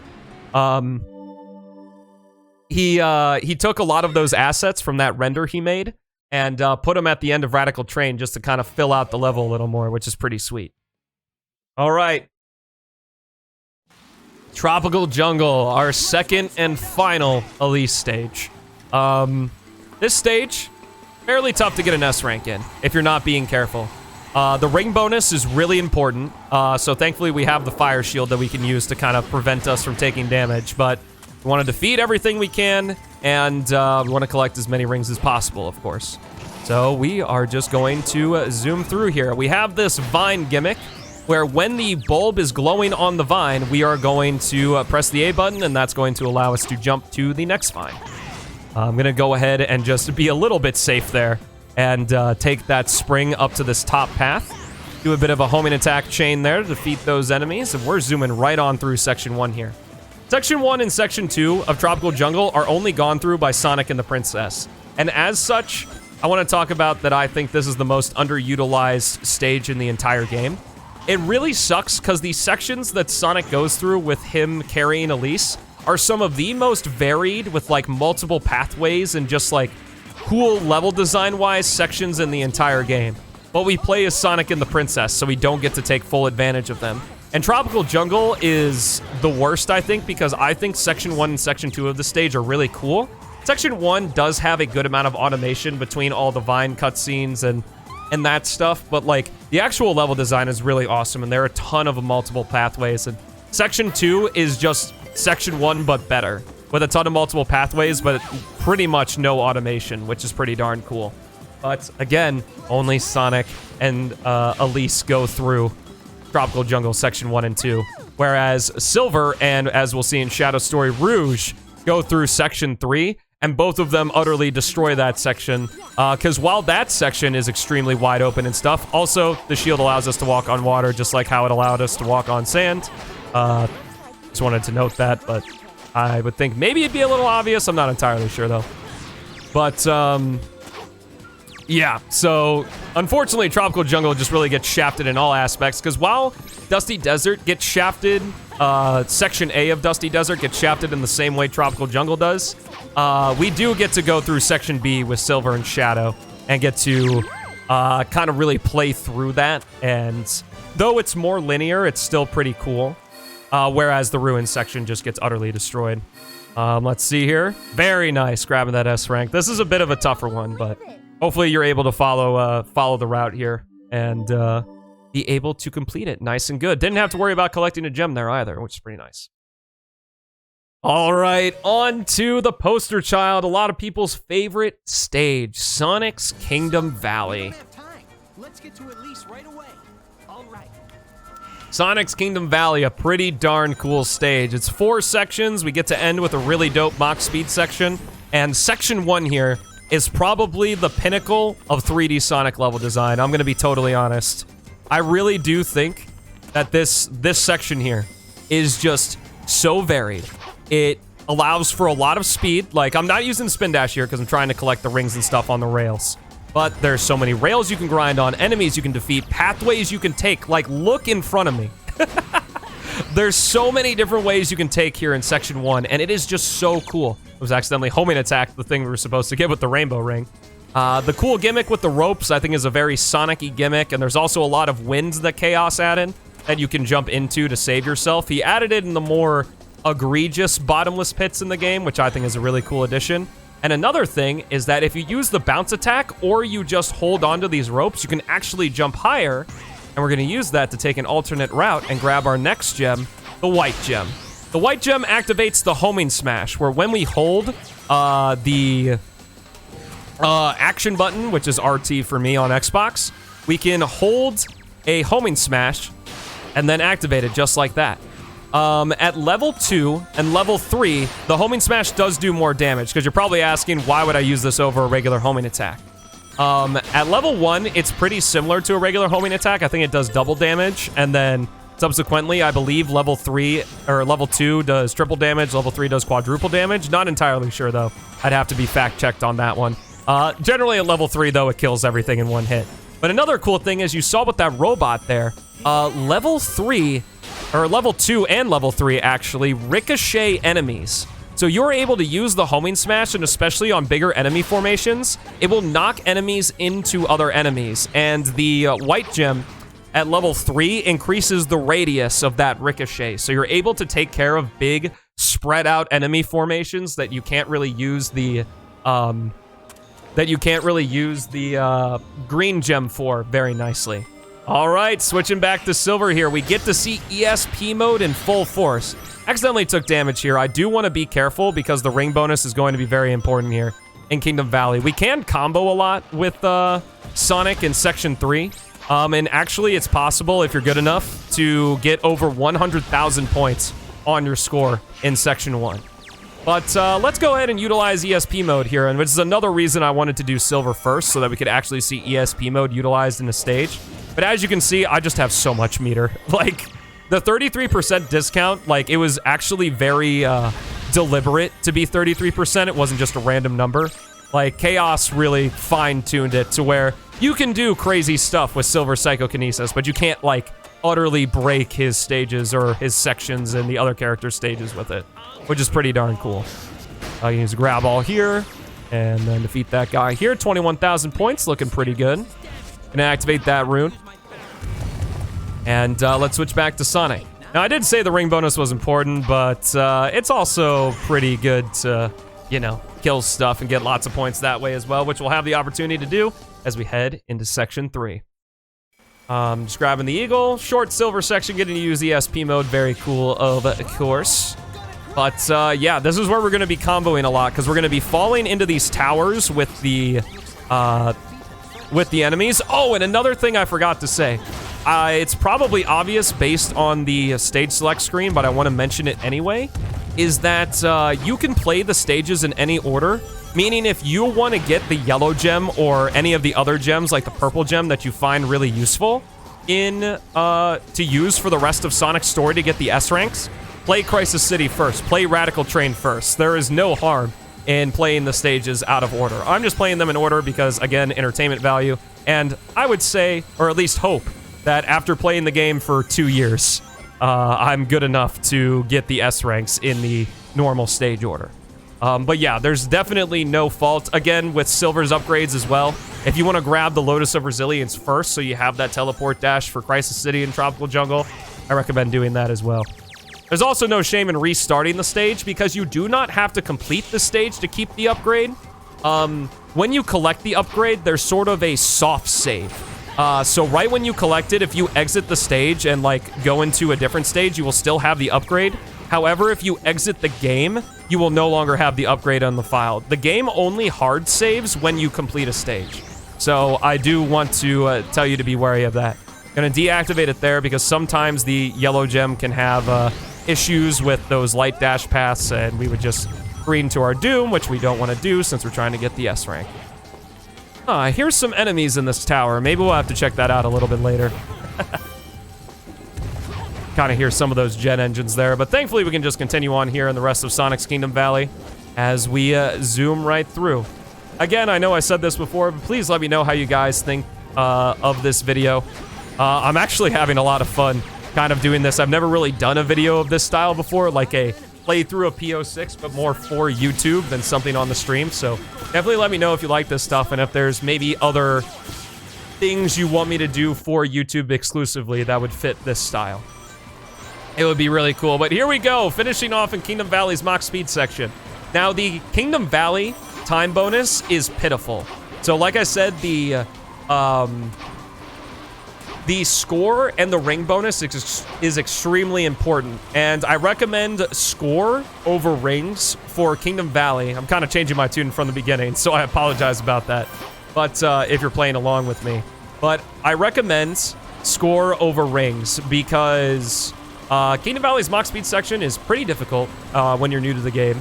And even though there are a lot of rings here, it's also really easy to get hit or like bonk into something and lose all your rings. So definitely make sure to have a nice, good chunk of score. But if you don't get hit like I did, we might actually get over 100,000 points in this stage. But we'll have to see here. It'll be pretty close. Let's check it. And yeah, you can see that time bonus, pitiful. What makes sense though, lots of enemies, lots of rings, 4 sections long. The S ranks are a lot more balanced for Sonic than they are for Silver. But grab the S rank just fine. Let's go ahead and go into our final full-length stage, Aquatic Base. Alrighty, gonna do a quick light dash there. Sorry, the speedrunner in me once again. Let's go ahead, grab the yellow gem. Not yellow shield, excuse me. There are a ton of enemies in this stage. If it is any stage I recommend score the most, it's this one. There are a lot of enemies in this stage in a lot of really, really tight formations, so it's really, really easy to keep the combo going. I do want to note, though, that the rainbow rings, I avoided that rainbow ring because the rainbow ring actually halts your combo. And I wanted to keep it going because we're not even a minute into the stage and we already have 20,000 points. Yeah, there are lots of enemies. Makes sense since it's the final stage, but this is kind of the one of the poster child reasons for why Chaos wants to rebalance the combo multiplier, or just, I guess I should say, the combo system in general, because of Aquatic Base. And we're probably going to have the S rank before we even leave Section 1, in all honesty, with how easy it is to combo on all these guys. Got the ball section again here. Works just like Silver section, except we are going in reverse here with Sonic. Or, I guess we went in reverse with Silver if you played Sonic's first. But, here we go. Back to Tails. I'm going to go ahead and bypass that because I'm going to save those enemies for later. And thankfully, with Tails' improved flight, we're able to completely skip defeating those enemies to hit that spring. I'm going to grab that switch and then fly on right over here, defeat some guys. Or try to. Just gonna carpet bomb just a little bit. You can avoid this laser by just falling off and then flying once again. And we're gonna jump and I guess go over these lasers. I was trying to sneak through them, but that works too. And yeah. Gonna see a little bit of the air tailspin in action here as we use it to bounce off of this enemy and lose all our rings. But again, we're gonna get so much score, it doesn't matter. As you can see right there, very cool way to keep our flight going. And those sentry bots, I don't know what they're actually called, but the bots that have like sentries around them, all of these smaller sentries give you energy cores. So we can get like another full meter of flight just by defeating that enemy as long as the energy cores flow in properly. And the reason I held those enemies from Tails' section is so I could get them with the magnetic poles there. Again, the gimmick of Aquatic Base, there's all these magnetic poles around that allow you to defeat a giant group of enemies really fast. Unfortunately, missed those dash panels, so I'm punished with a very slow loop here. But still, we're good. It'll be fine. Land on one of these. Thankfully, there's some wind at the end of this section, and I'm going to take full advantage of that. Not even... Just kidding. I thought I was going to take full advantage of it, but I guess we had to die at some point in this run. Thankfully, of all stages, Aquatic Base is certainly the best stage to die in because, again, there are so many enemies. I'm going to be able to show you that if you die, it is very easy to reacquire all those points you lost in this stage. In fact, we're going to reacquire a good amount of them here as we're able to start our combo off of this guy, use the bounce attack, keep it going through this guy, and then we've got some magnetic poles here that we can use to defeat those guys, land on the ground, and there we go. Already back up to 12,000 points as we switch to Knuckles. So what else can Knuckles do? Like I said, he controls like Adventure 2, so we have the drill drive with an additional effect that when you land on the ground from a drill drive, which you can cancel, by the way, to go into a glide if you so want to, you actually stun all the enemies around you. Then you can press the X button to do a 3-hit combo. But the cool thing about Knuckles' 3-hit combo in PO6 is he actually has 3 different finishers. So what I'm using right now is the Stonebreaker, which is from Retail 06. I pressed B to end my combo, which allowed me to do the Dash Punch, which is from Sonic Adventure. And then the final one that I'm going to use on these guys is the Y button, which is the Crimson Uppercut, which is inspired by Sonic Adventure 2. I don't want to say it's from Sonic Adventure 2, because in Sonic Adventure 2 with Knuckles, you had to, like, spin the control stick around and then press B, and he did, like, this sort of inverted drill drive, not really an uppercut. It's much more fleshed out here, which is really nice for these enemies whose hitboxes are a little bit higher up off the ground. But that was it. That was all we're going to see of Knuckles, which is really unfortunate, but, you know, what can you do? Gonna go ahead and skip all these enemies here, activate the yellow gem on the ball. I promise you, we're gonna be getting the S rank in this stage. No question about that. For sure, even though I did kind of have a silly death at the end of Section 2. Or at the beginning of Section 2, rather. Defeat this enemy right here. And I'm actually gonna switch to the green gem. And we're going to use the green gem as the game lags a little bit here to defeat this group of enemies fairly easily. And if we turn around, you can see on the top of this gate here, there's one more gem. This is the final gem in Sonic's story, the blue gem. And Chaos knew what he was doing by putting this gem at the very end of Sonic's ultimate stage, or Sonic's final stage, because it allows us to get a short burst of speed. You can jump out of this dash. When you reach level 3, it gains a boost-like property where you can actually defeat enemies during the dash, kind of like this.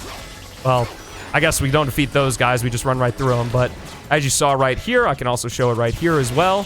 You're able to damage them. Sorry, you don't defeat them in one hit. It just does 1 point of damage, but I was too busy showing off the blue gem that I kind of forgot to get the S rank. So we're going to do a little bit of cheesy stuff here to get back over here and then get flung back over because I'm bad at this game.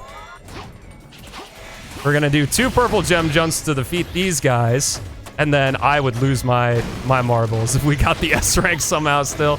We're just gonna go back through this section here. Welcome to my S rank guide, where I do something completely stupid in order to get the S rank. The point is, you're supposed to defeat those guys, and we probably would have had the S rank anyway with the score, but I just wanted to show that in case you didn't have rings.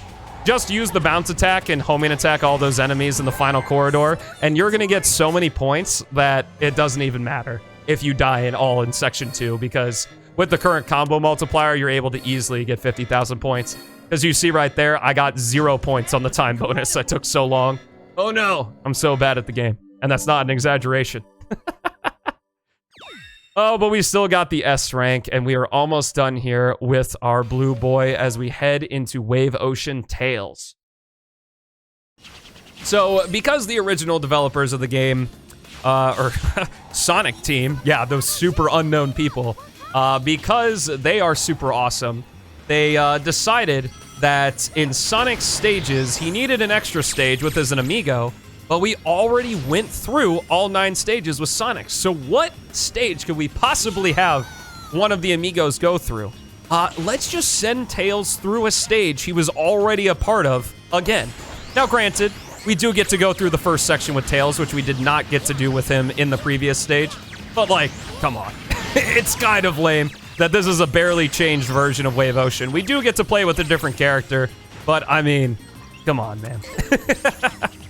Oh, my gosh. And story-wise, it's kind of dumb, too, because we're doing the exact same thing that we did beforehand in this stage, which was chase the egg carrier.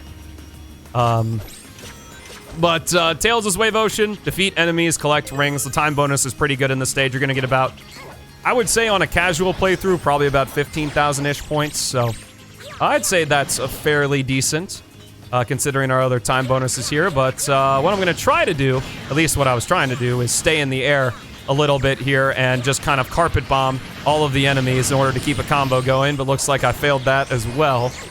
We should still be good, though. I'm not too worried, at least not yet. Because we still got all of our rings. Be careful as we jump through these guillotines and then head on to the section that we played as Tails as in Sonic's Wave Ocean. We're playing through it again because hooray. Oh my gosh.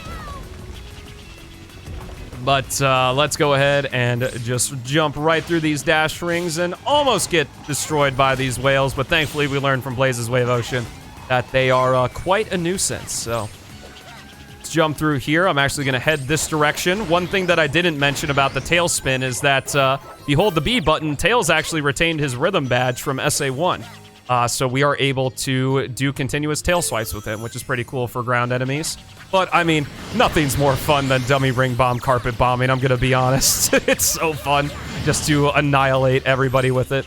I also should say, change from the original game is that Tails is actually able to, like, the dummy ring bombs have a slight homing property. They don't just get thrown willy-nilly, so it makes it a little bit easier to hit enemies. But there we go, 30,000 points. I feel pretty confident that this is the S rank. I do want to mention that in the current build, at least I'm fairly sure, I'm not 100% sure, the extra stages have an S rank requirement of 52,000 points.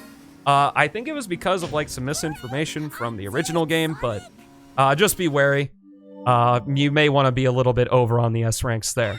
But we got all the S ranks in Sonic's story, and the Rainbow Gem has appeared in Kingdom Valley.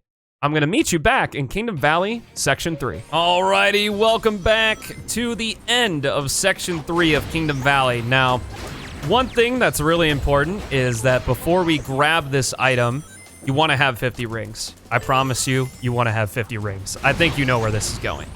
What we're going to do is at the end here, we're going to take this spring, hop right up here, and then instead of going forward, we're going to turn around and do a bounce attack to get onto this platform and then jump down to this platform.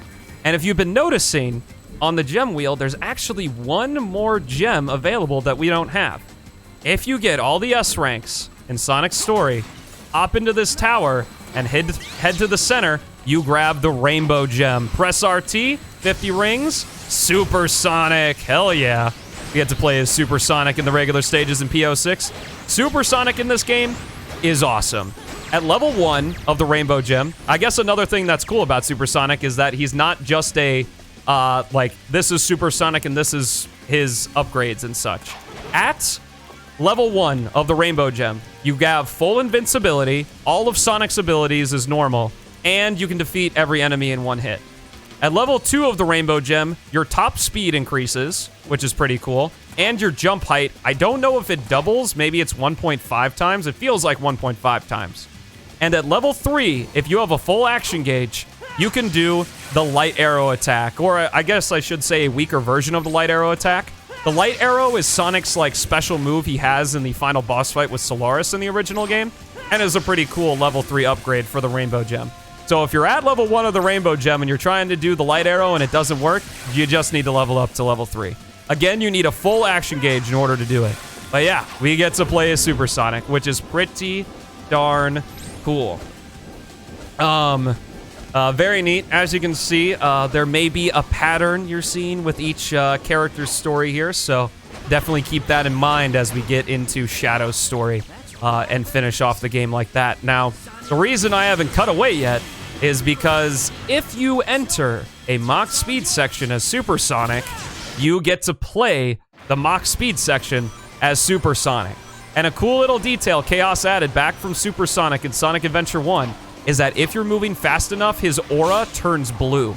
Now, you can reach blue aura state in the normal stages. You don't have to be in a Mach Speed section, but it's significantly increased in terms of graphical fidelity when you're in Mach Speed sections. This is a reference to the Chaos boss fight where if you have to restart the Chaos boss fight, the perfect Chaos boss fight in Sonic Adventure 1, Tikal talks about how you, if you go fast enough, you turn into a bolt of lightning. And I think it's super cool that the aura turns blue in representation of that. So that is Supersonic, and that is the Rainbow Gem. Another thing worth noting is that while you have the Rainbow Gem equipped and you are Supersonic, you cannot use any of the other gems. So there's a bit of strategy to it to kind of be, do you want to have a heavily augmentable Sonic with different abilities, or do you want to completely destroy the game with Supersonic? I shouldn't say completely destroy, because Supersonic doesn't completely destroy the game, and that's what I think makes him so cool, is that he's not just a blatant power boost. There are advantages to not using him and using the other gems instead, but I hope you enjoy. That's probably one of the coolest coolest secrets ever. But we're not done with PO6. We've got one more hedgehog to deal with, and that's the Edge Man himself, Shadow. Let's go ahead and jump right in here. I just realized, oh my goodness, someone followed me while I was offline. That's awesome. And now they're going to be in this video. Thank you, Chow Garden Bot. Hopefully you're not an actual bot. Shadow the Hedgehog. One thing I did mention I was going to do and I forgot to do is change the spin jump type. So I'm going to be showing all of the other spin jump types with Shadow. So Shadow is the more combat-focused character in Project 06, or at least that was his intention in the original game. So we have a lot more combat-based abilities than we do with the other two hedgehogs. The reason I say combat-focused is because, like I said, Shadow is very good at combat. Don't get me wrong. He is incredibly fun to play as, and his stages have a lot of enemies where you can utilize those combat abilities, but he's not the best at combat. At least I don't think so. I think Sonic is the king of combat, even without his gems, just because that's homing attack into bounce attack is just so powerful. But regardless, with Shadow here, we have pretty much all of Sonic's moves without the gems. We have the spin dash, which is new for Project 06. Shadow didn't have the spin dash in the original game, which is kind of hilarious. We have the homing attack, of course. Again, Legacy Jump Dash exists for Shadow as well, so we're still carrying that ability here. His X action is the Chaos Spear. If you just press the X button in the air, you will fire a Chaos Spear, and Shadow will do a little bounce like that after he throws the Chaos Spear and gains a little bit of height in the air. Talk about that a little bit later. You can do up to 3 while you are in the air. As you can see, you get 3 spear bounces, which allow you to gain a very decent amount of height. Definitely nothing to scoff at. Additionally, you can hold the X button, and that charges the Chaos Spear into a yellow variety, which fires 5 and actually does 1 point of damage to enemies, which is pretty cool. Finally, he has the Tornado Kick. In regular 06, this Tornado Kick was basically useless because Shadow could only do it when standing still, and when he was moving, he had a spin kick similar to Sonic. But new for the Silver release, oh perfect, some dummies to test this on.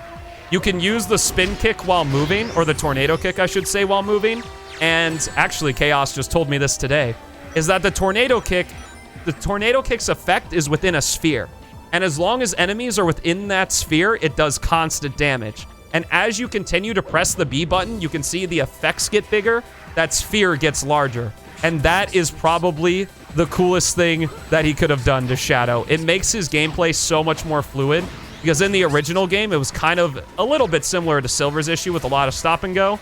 But now we can just Tornado Kick and all the multi-hit enemies just melt away. And as you can see, with just 2 Tornado Kicks, we were able to automatically get 44,000 points, which is pretty darn cool. We're going to be seeing a lot more of Shadow's abilities, because don't worry, we're not done with him yet. as we continue through the game here. But we're going to do a short section as Rouge. Rouge is Knuckles, or is how she was in Sonic Adventure 2. She can glide, she can do the drill drive, she can climb walls and such. She has her martial arts, which she didn't have in the original game, but she does here from Sonic Adventure 2. And she also has a bomb attack, kind of like Tails. You press the B button, you can throw a bomb, does 1 point of damage. You throw it in the air, she throws a bat cracker mine, which is a little bit different in that it explodes instantly. If you throw the bomb just out, the bomb will not explode. But the bat cracker mine will always explode instantly, no matter what, just like that. And you can, like, rapid fire these things while Rouge is in the air, so it can take care of multi-hit enemies pretty nicely. Additionally, if you hold the B button while you're in the air, you will throw 5 bat cracker mines at once, and they'll home in on enemies. It's pretty cool. But those are actually all of Rouge's abilities. Pretty neat stuff. She's a pretty fun character to play as. Unfortunately, in the speed run, she has the same problem as Knuckles, but I'll talk about that in a minute. Request of the President. I didn't know that you were the agent who failed to infiltrate the location. Come on, don't underestimate Rouge the Bat. I got in successfully and got the treasure too. I was only a little slow getting that. All right, very cool stuff as we switch back to Shadow. That was actually some unused dialogue between Rouge and Shadow in the original game. So pretty cool stuff. What we're going to do here in White Acropolis is we need to explore just a little bit as we spin dash around, and we're going to find the first of Shadow's vehicles, the buggy. What we have to do in Shadow's White Acropolis is different from pretty much every other stage in the game, is we have to destroy all 5 of these searchlights, and that's going to open the door, which allows us to escape the base. Even though Sonic and Silver are trying to infiltrate the base and go the same way that Shadow and Rouge do, but Shadow and Rouge are trying to escape, I don't really understand it, but whatever. It's a level. It's fine. But anyway, the buggy. So what it does is we have 2 missiles that we can use on RT that constantly get reloaded. It moves around as you would expect it to. You press A to accelerate, you press B to brake, and when you're stopped, if you hold, or not B to brake, sorry, you press X to brake. If you hold X, you'll go in reverse, just like that. If you double tap A, you'll do a boost with that, and that boost has a 3-second cooldown before you can use it again. I would love to see if there was some visual indicator for when the boost was recharged, but I mean, it's still fine. If you know it's 3 seconds, it's pretty easy to count to 3. At least, I would hope. But as I'm destroying the searchlights with the buggy here, I do want to hop out real quick, because it's actually possible to destroy... Oh, the buggy's got a mind of its own. Oh, it's gone. But a cool thing you can do is you can actually homing attack into these searchlights and just break the bulbs. And if you break the bulbs, that also counts as destroying the searchlight. One other combat move I want to talk about with Shadow is this chaos attack. You homing attack an enemy, if it's got more than 1 hit point, he's going to stop in front of it and do these pretty cool animations that were made by Sonic Pox. A lot of the animations were redone by Sonic Pox, which is pretty cool. I would say the most notable ones are like Amy's spinning hammer attack, and she actually has a really cool idle animation as well, but I'll let you look at that yourself. It's her 4th one, so if you wait for 4 idle animations, she will do a really cool thing that Sonic Pox made. But Shadow was probably overhauled the most between the Shadow and Silver release with Sonic Pox's animations. He's got a brand new run cycle. Those chaos attack animations are new. It's pretty darn cool stuff. But yeah, that's sort of the basics of Shadow's gameplay. Getting S ranks with Shadow, pretty easy. He's got a lot of enemies, and with the Tornado Kick, Chaos Attack, and Chaos Spear that we can use up to 3 times and suspends us in the air, we can keep the combo going very well with this guy. So here we go, hopping into his 2nd stage, Kingdom Valley, where we are going to start on the hang glider here. The hang glider, again, has a 3-second cooldown with the boost. Also, it has 2 different levels of speed. If you don't hold anything, it's just going to move forward. If you hold A, you get some blue flame, and you move forward much faster. Double tap A, you're going to boost even farther. We're going to be seeing the hang glider again, so I'll show off its more combat prowess in later stages. But for right now, we're just going to hop in here with Shadow and switch on over to Rouge and do a little key hunt. Unlike the original game, the keys in this section were in 3 set locations. But what Chaos did is he made this sort of like a mini treasure hunting stage. I would still say smaller. Sorry, we're getting some lag here. Unfortunately, I may have to restart the game, but I'll probably edit that out if I do have to. Unity games, the longer they run, Project 06, I don't want to like say is the most optimized thing in the world, but Unity games, the longer they run, the more laggy they get. I don't know. It's just it's a very weird thing that happens, but you know, we'll work with it with Kingdom Valley, and then I'll reset before we hop into the next stage, Crisis City, because that's a long one, and we definitely don't want lag messing us up. With Rouge here, we have a very good opportunity to get a lot of points because she can glide, which obviously suspends us in the air for quite a bit of time, so we can get some pretty good combos with her. We got a shield, which is pretty nice. Gonna hop up here. But continuing what I was saying about the keys, in the retail game, the keys were in 3 set locations. They can appear in those 3 locations here in P06, but there are also some additional spots that Chaos added to randomize them. Each key has 3 additional spots that it can appear in, and they don't overlap. So key 1 has 3 places, key 3 has 3 places, and key 2 has 3 places. And they don't overlap. So the radar works just like Sonic Adventure 1. So you don't have to worry about, you know, missing a key like it's Sonic Adventure 2, where you can just run right past the Pastor Emerald. But if it's not the piece the game wants you to get, you get screwed. Not salty about it at all. But a lot of enemies here, so we're able to rack up the points quite a bit before we grab this 3rd key. Gonna grab it right here. We also get points for grabbing the key as well, but it's required, so it doesn't really matter. But there we go. We collected the 3 keys as Rouge that open a door that doesn't have a keyhole. She doesn't even put the locks in, but whatever. Here we go. Another vehicle. Vehicle number 3 with Shadow is the hover car. Hover car, you accelerate with A, you can brake with B. Just like that. You have a machine gun, which can be kind of scary in this section in particular, because if those towers fall on you, you're gonna take damage and probably die as well. But as we continue on through here, the hover car, when you double tap A, allows you to jump, and if you hold A in the air and move the control stick, you actually hover. It's a hover car. It makes sense. It's actually pretty cool that you can do this. Now, I want to make mention of a cool thing here. If we go through this canal and we defeat these enemies, stop by this gate here, we're gonna see Chaos Zero appear. Very cool Easter egg. One of my favorites. Kind of shows that Chaos is still lurking in later games in the series. I mean, this is a fan game, so technically it's not canon, but I don't give too much shits about the canon. If you've been to any of the streams, you know that, but still a very cool thing that Chaos added. I hope we get to see more Easter eggs like that in later versions of P06 as well. But here we go, section 3 of Kingdom Valley, where I am going to talk about Shadow's signature ability, Chaos Boost. So, in the original game, Shadow had 3 levels of Chaos Boost that you unlocked through the shop, with the Memory Shard Blue for level 1, Memory Shard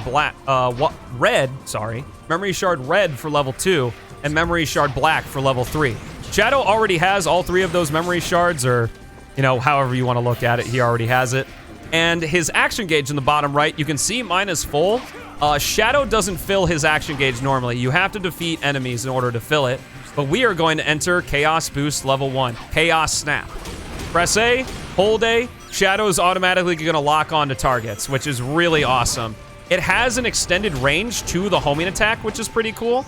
And additionally, the final hit on multi-hit enemies with Chaos Snap, it does double damage. So as you see, the health bar there goes down to half, and then I hit it one more time with the Chaos attack in Chaos Snap, and it destroys the enemy in one hit, which is pretty cool. But like I said, Chaos Snap does have extended range because it will activate if you are within homing attack range of an enemy. I'm also doing a little bit of a speedrun skip here. Muscle memory taking over once again. But you can hold it for as long as you do a jump dash for. If there's no target to grab, Shadow will do this little, like, teleport. Just like that. And that means that you had nothing to lock onto. But you have the entire length of the jump dash in order to find something to lock onto. So you can do some pretty crazy stuff by just using Chaos Snap and get some insane distance with the jump dash. Combine that with the fact that just like Sonic, Shadow is able to do 2 jump dashes in the air, just like Sonic can, and because Shadow's Chaos Spear stops him in the air versus sending him straight down, With the Legacy Jump Dash, we're able to just do 2 nice jump dashes just like that, and extending our range on the homing attack via Chaos Boost level 1. As you can see there, as I defeated enemies in Chaos Boost level 1, our maturity meter, which again is the smaller meter below our action gauge, filled up. There are 2 additional levels of Chaos Boost, like I said before, and we'll be talking about those more in other stages. There just wasn't really a good opportunity in order to do it here. But we got that S rank. Again, not a huge deal to get the S ranks in Shadow Story. There's just so many enemies to defeat that it's pretty simple to do so. All right, I'm going to go ahead and reset the game, and I will be right back. We are back. Welcome to Crisis City. Let's do this. Crisis City, Shadow's longest stage, has 4 sections, and the reverse of the cutscene we saw earlier as well. Pretty cool. Sonic's got a very cheeky smile in that cutscene. Join the PO6 speedrunning Discord for more info on that, link in description. But Shadow's Crisis City, we get to do Sonic's board section without a board. So we actually get to take advantage of the new physics that Chaos put into Project 06. Well, I should say the more momentum and slope-based physics. Because, I mean, technically there are physics in the original 06, they just suck. And aren't very Sonic-like. But the physics here are awesome. You're gonna collect a bunch of rings. Again, tons of enemies to defeat in Crisis City. If you really wanted to, you could slow down here and defeat all the enemies in this section and probably get enough points to get the S rank just out the gate. But I do want to go just a little bit fast, and you know, I'm here for the casuals. You know, getting the S ranks for the people that are having a little bit of trouble with it. But I also like to have a little bit of fun too. You know, not that it's not fun, but I do like going fast in a Sonic game. I gotta say. One thing I didn't talk about with Sonic is you're actually able to rail switch if you hold the direction you want to go on rails that are adjacent to each other, and you press the A button, you will switch rails. Only useful, I think, only in Crisis City. I can't think of any other situation. Maybe Flame Core has an area where you can do 2 or where there are 2 rails you can jump between. But I think Crisis City might actually be the only one. Alrighty, what we're gonna do is we're going to hop into Chaos Boost here and defeat some enemies and hopefully not die here, as I'm gonna try to show off some of Chaos Boost 2 in Crisis City. And we'll be seeing Chaos Boost level 3 a little bit later, which is probably the best one for you guys. So as you see, my red meter is full. I just press RT again. Shadow's gonna do another blast, and that's going to send us into Chaos Boost level 2. The higher the level of Chaos Boost, the faster your energy drains, which surprisingly enough is something that was in the original game. There was actually a little bit of balance to Shadow's Chaos Boost in the original game, which was kind of surprising, but definitely be wary of that. So what level 2 does, of course, we have Chaos Snap, but our Chaos Spear is souped up in the form of Chaos Lance. So that yellow charge spear I talked about earlier, it is our default spear now. And as you can see, this is actually just a property of the yellow spear. It's not Chaos Lance doing that. Is you can actually target multiple enemies, as well as Shadow's base Chaos Spear also allows you to, it targets up to 5 enemies, I think, at once, so you can stun enemies up to 5 times, which is pretty cool. However, if you charge the Lance, you do a Chaos Spear that adds a small explosion effect and does a pretty hefty amount of damage to enemies, I'm gonna be honest. I'm gonna try to use it a little bit more in Section 4. Unfortunately, we ran out of Chaos Boost here, but this is Shadow Story. There are tons of enemies. We're gonna be able to get back up to Chaos Boost level 2 pretty darn quickly here. As we head into the glider section. Now, this glider section, a little bit dangerous, but it shouldn't be too bad as we just fly through it here, doing some boost when the time is right.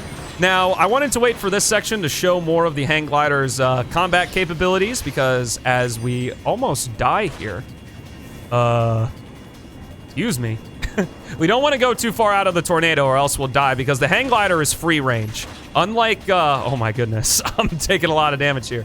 Unlike Retail 06, where the hang glider was on a set path, we have free range over it, and if you go too far outside of the tornado in the hang glider section here, you will die. You'll just automatically die. So we got to be careful with that, but we can go ahead and head right through here and finish off this hang glider section by the skin of our teeth. My goodness. All right, here we are in Section 4. This is Silver, or the section that he shares with Silver. Sonic never goes through this, which is kind of interesting.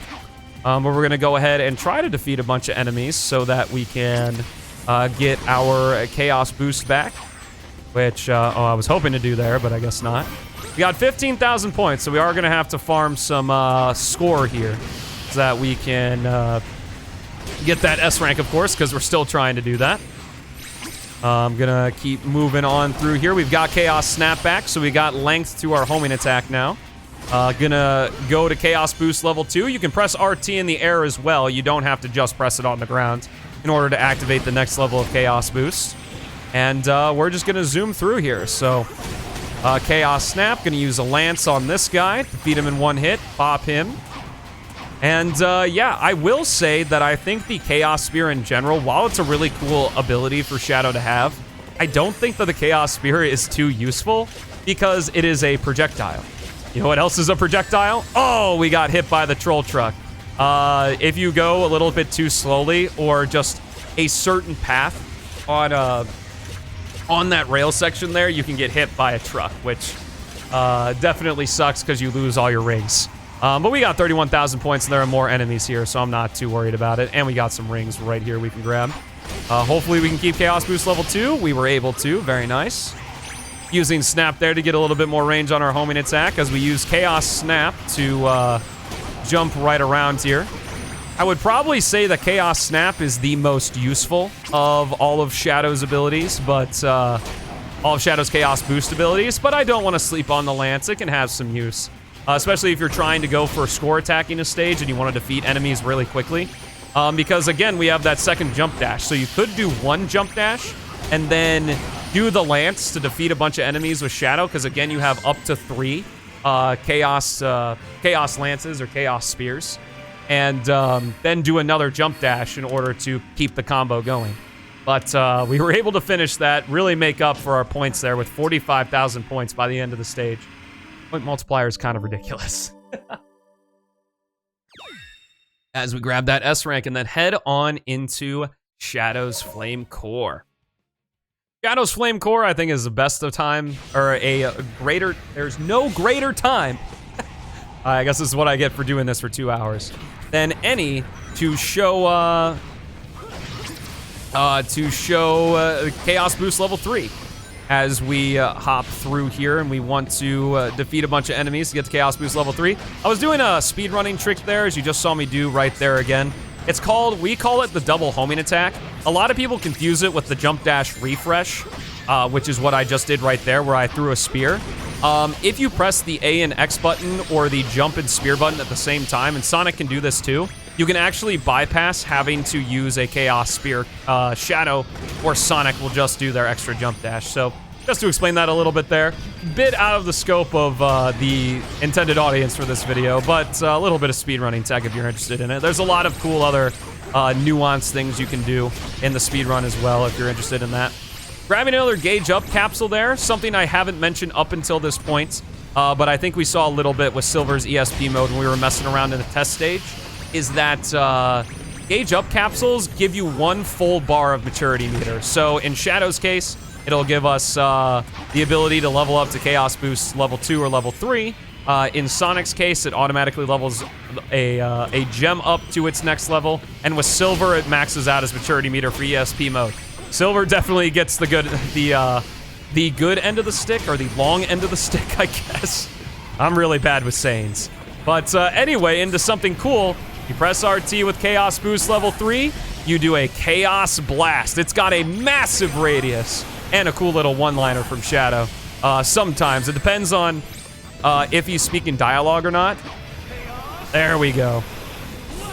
Hey, taken from Shadow the Hedgehog, of course. Basically, the whole idea for the ability, the camera changes, and I would imagine some of the effects and stuff are taken from 2005 Shadow the Hedgehog, which is pretty cool. That Chaos was able to import it into this game. Or at least be inspired by it for this game. Again, PO6 does a fantastic job taking stuff from other games and putting it into PO6 to make the experience overall better. And most importantly, making it feel like an incredibly natural inclusion into a character's moveset, like Silver Psycho Knife or Shadow's more ramped up Chaos Blast. He had a Chaos Blast in Retail 06, but the range of it was pitifully short. So, yeah, but whatever. You know, thankfully, this isn't the original game, so we don't have to worry about that. All right, grabbing this invincibility, we're gonna kind of speed through this. We got 36,000 points, so I'm not too upset about it. If you've been paying attention to the level design, Shadow and Sonic's Flame Core are near identical. The thing is that in Shadow's Flame Core, for whatever reason, there's an extra piece of level design at the very beginning, which he actually shares with Silver. But I find that kind of interesting, that he just has a random, like, extra little platform with a dash panel that you can jump onto, but whatever. All right, here we are in Rouge's section. We have to get 5 orbs with her, just like we did with Knuckles. The orbs are in a different location, but they're pretty easy to get to. I would say that Rouge's orbs are in a much easier location. They're pretty much all straight in a line as we hit all of those there and then jump up and hit this last one. And very nice. All right, I'm gonna do a quick spin dash here and go this way, just for some funsies. Gonna do some chaos attacks to defeat these more powerful enemies. Stun that guy just for fun. I more did that chaos spear so I could get the second jump dash, but you know, use a bit of the slope physics there to hop on up to that ring canister. Wow, ring box. My goodness, using some more double homing attacks. Again, that is the A and X together. It's not just pressing X. That is the jump dash refresh. You should probably come up with a better name for it, but whatever. It works. It works as we need it to. But that finishes Flame Core. Again, just completely destroying the S ranks in this stage. As you can kind of tell, I haven't really talked much about the getting the S ranks, like strategies for getting the S ranks in Shadow Story, just because it's pretty easy to do so. Radical Train, you would think, because Radical Train is another gimmick stage where we have to destroy Dr. Eggman's train at specific points in the level, and we have to reach those points before the train does. There's an incredibly generous amount of time, but it is something to be careful of. Like, we're gonna hit the switch right here, and once we defeat all the enemies around here, we are just going to do a quick tornado kick, and that is going to destroy the train really fast as we head on through the rest of Radical Train here. All right, jump off these dash panels. Radical Train, Sonic and Shadow, because they're very similar characters. A lot of this midsection of the game is very similar to Sonic's story as well. So you can almost feel like, especially with the inclusion of the spin dash, that Shadow's kind of a lesser Sonic in a lot of ways. And I would say he is in terms of movement, even outside of the gem abilities. Like, Shadow he's fine with movement. The highlight is really when you start attacking stuff. That's when things really start getting cool. I'm actually going to hold off on Chaos Boost here for a very specific reason. Not to say that Shadow isn't fun to move through the stages with, and using Chaos Spear rather than the bounce attack can lead to some interesting stuff. But I will say that even still in terms of movement, Shadow is a lesser Sonic. But just because I said he's lesser does not mean he's bad. At all. If you didn't get Chaos Boost to this point, you can grab this Gauge Up capsule here. That's going to give you full Chaos Boost. We're going to do a tornado kick here, or some tornado kicks there, I should say, to head on into Section 2. Section 2, we have the ability to hop on the motorcycle here, but we're not going to do that because it's a little bit easier to control Shadow off the motorcycle, plus the S rank ring bonus. There are tons of rings that we can grab here, and when we are off the motorcycle, it is a lot easier to grab these ring capsules, including these two right here as well, with a homing attack, rather than just trying to get it with the bike. All right, what we have to do is we have to chase down Eggman's train. The bike works a lot like the buggy, except we have a 1 second delay in terms of our double A press dash. So we definitely want to do that. And then what we're going to do is, since we are in Chaos Boost, a little reference to Shadow the Hedgehog is that in Chaos Boost, Shadow's vehicles have infinite ammo, which I think is pretty sweet. Like, normally we would have to use all 100 bullets on the train and then reload it and stuff. But in Chaos Boost, we don't have to worry about that because we have infinite ammo. Does it make sense? No, but is it cool? Absolutely. Easily getting the S rank with that ring bonus. Very nice. All right, Aquatic Base, as if it was planned. The trifecta of Aquatic Bases, they're all incredibly easy S ranks. The time bonus on Shadow's Aquatic Base isn't as good, but there are so many enemies in this stage. Even if you're not good with comboing, you are probably going to get an S rank on your first try in this stage. It is ridiculous how many enemies are here. So we're just going to use some tornado kicks to defeat these guys. The tornado kick, again, really increasing the fluidity of Shadow's gameplay as it just does so much damage. It does constant damage while the enemies are in this sphere that's around Shadow that I talked about in White Acropolis. And yeah, you can just kind of decimate stuff. Here we are, we're silver again, which is nice. I'm gonna do a little bit of a speedrun-ish route because I'm not too worried about the S rank.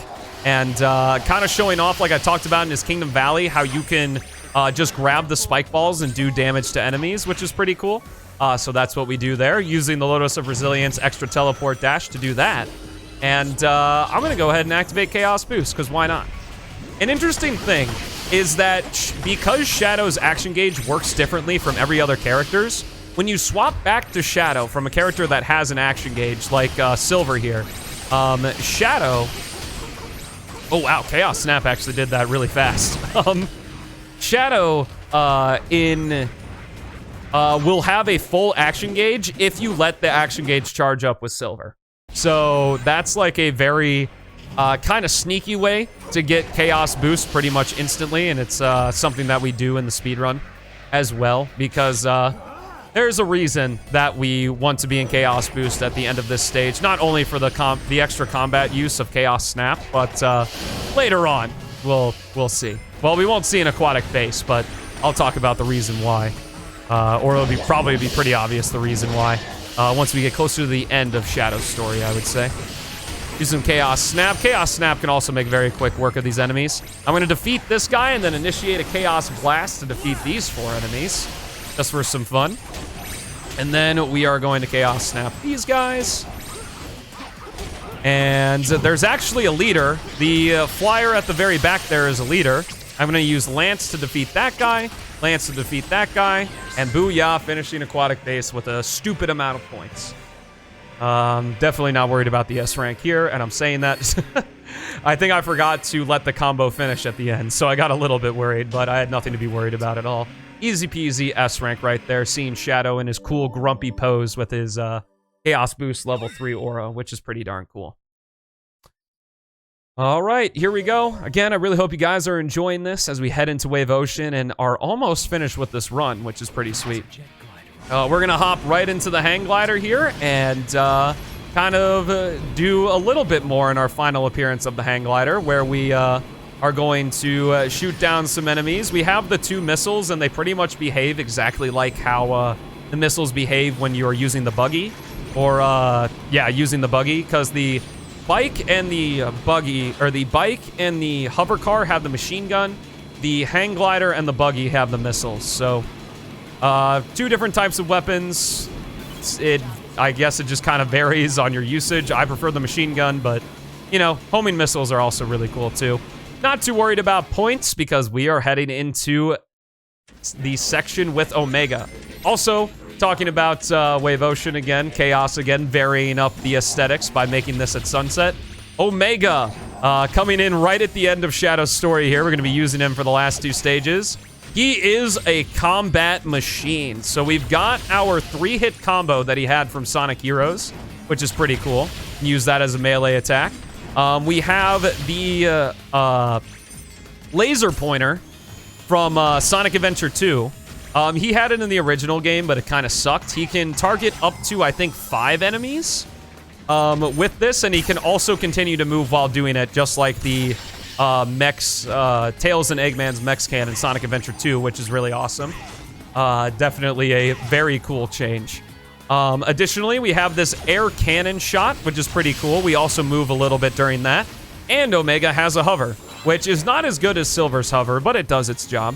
I mean, he is a very heavy robot, I would imagine, so I wouldn't think his thrusters would be able to keep him floating above the air forever.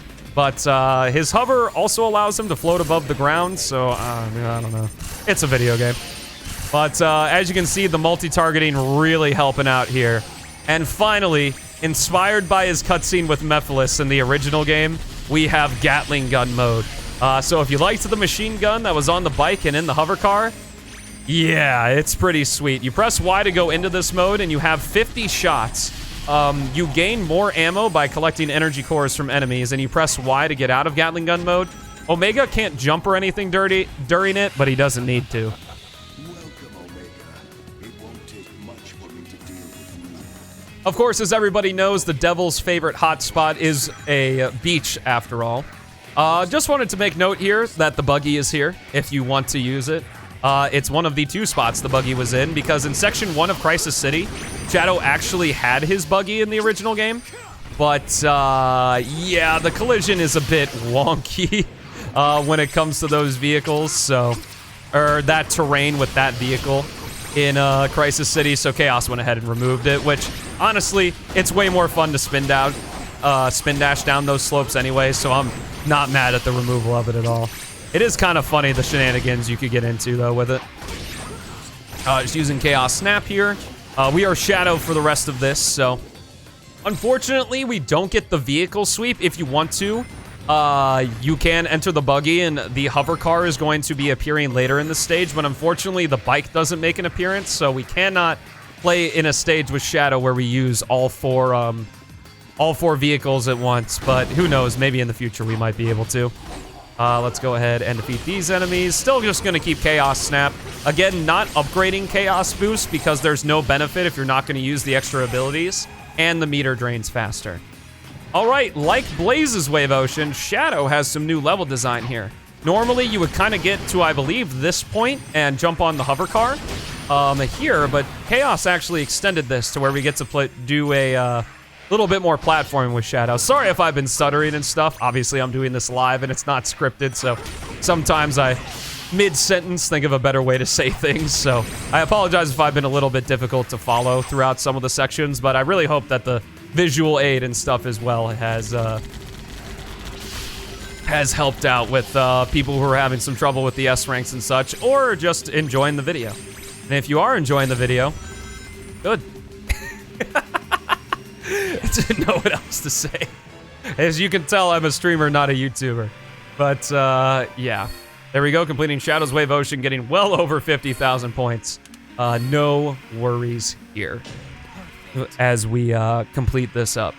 Very cool. Ching! Alrighty, on to our final full-length stage, Dusty Desert. All right, starting section 1, I'm gonna give you guys a little tip. Now, I haven't done too many speedrunning things in this run so far, but here you want to. The reason is normally you're supposed to go through all these pillars all around Dusty Desert section 1, and honestly, it's kind of lame. However, Chaos, being the goat that he is, put the trigger to open the door right in front of that brick wall. So, as long as you just run or put the hover car in front of that brick wall, you're going to cause the door to open. And Dusty Desert is essentially a 1-section stage and not a 2-section stage. Thank goodness, because in the original game, and I don't want to say in PO6 that it sucks because the hover car controls fine. It's just, I don't think it's a very fun, like, level gimmick. So, I'm glad we were able to bypass it, and Chaos agrees, or else he wouldn't have put the trigger there. So let's just head through Dusty Desert. We are going to be switching to Omega, so you know we are going to be destroying stuff with him. Now, the thing is Dusty Desert has a pretty bonkers time bonus. So I'm going to be relying a lot on the time bonus, but because it's just so much fun to shoot stuff with Omega, and there's not a lot of stuff, also doing a small speedrun trick here, you can actually hit the switch here through the invisible wall. As you can see, it activated there with Gatling gun mode, so we don't have to hit it later in the stage. It's pretty cool. Let's go ahead and do this fight room here. Start with these enemies down here first. Hop up here. And we're going to defeat these guys. And then I'm going to do a little trick here where I hold hover and then press and hold the B button to hit those guys. And we're going to continue through. All right, do a melee attack. Unfortunately, didn't bop that guy as quickly as I wanted to. But no secrets over there. I know in Amy's section there is a shield there, so I just wanted to check. I don't actually know if Omega has a shield in either of his sections. I'm curious to see if Chaos made the shield super big since Omega's a fairly large character. Again, not really worried about taking the hit there because, yeah, the time bonus is quite large in this stage, so not really worried about it. Plus, there are still a ton of enemies to defeat, so we can easily get an S rank off of time and score alone. Not really have to worry about rings, thankfully. The ring bonus, a great and not so great thing to be introduced into the series. All right, gonna have some fun here with Gatling gun mode as we mow down this entire section here. Very cool stuff. Fortunately, these worms kind of getting me, but don't have to worry about it too much. They'll either resurface, or I think I got them. Okay, I got their tails, which are their hitbox. It's pretty nice. Let's jump on these platforms. Since we already hit that switch with Gatling gun mode, we can just go straight to the left here, do a quick hover, hit the switch, and we are back over to Shadow. Now, we have the S rank right now, but just in case you're not too terribly quick, I'm gonna go ahead and do this as if I still needed points for the S rank. After these pole swings, you can homing attack. You're not locked in the air, which is pretty cool. So we could do a short little combo there. Gonna do a quick tornado kick in this room to utterly destroy that. And this door over here, take note of that door. We're gonna be seeing it again pretty soon. But let's just head through here. I do recommend being very careful on these tubes, and I don't recommend spin dashing on them.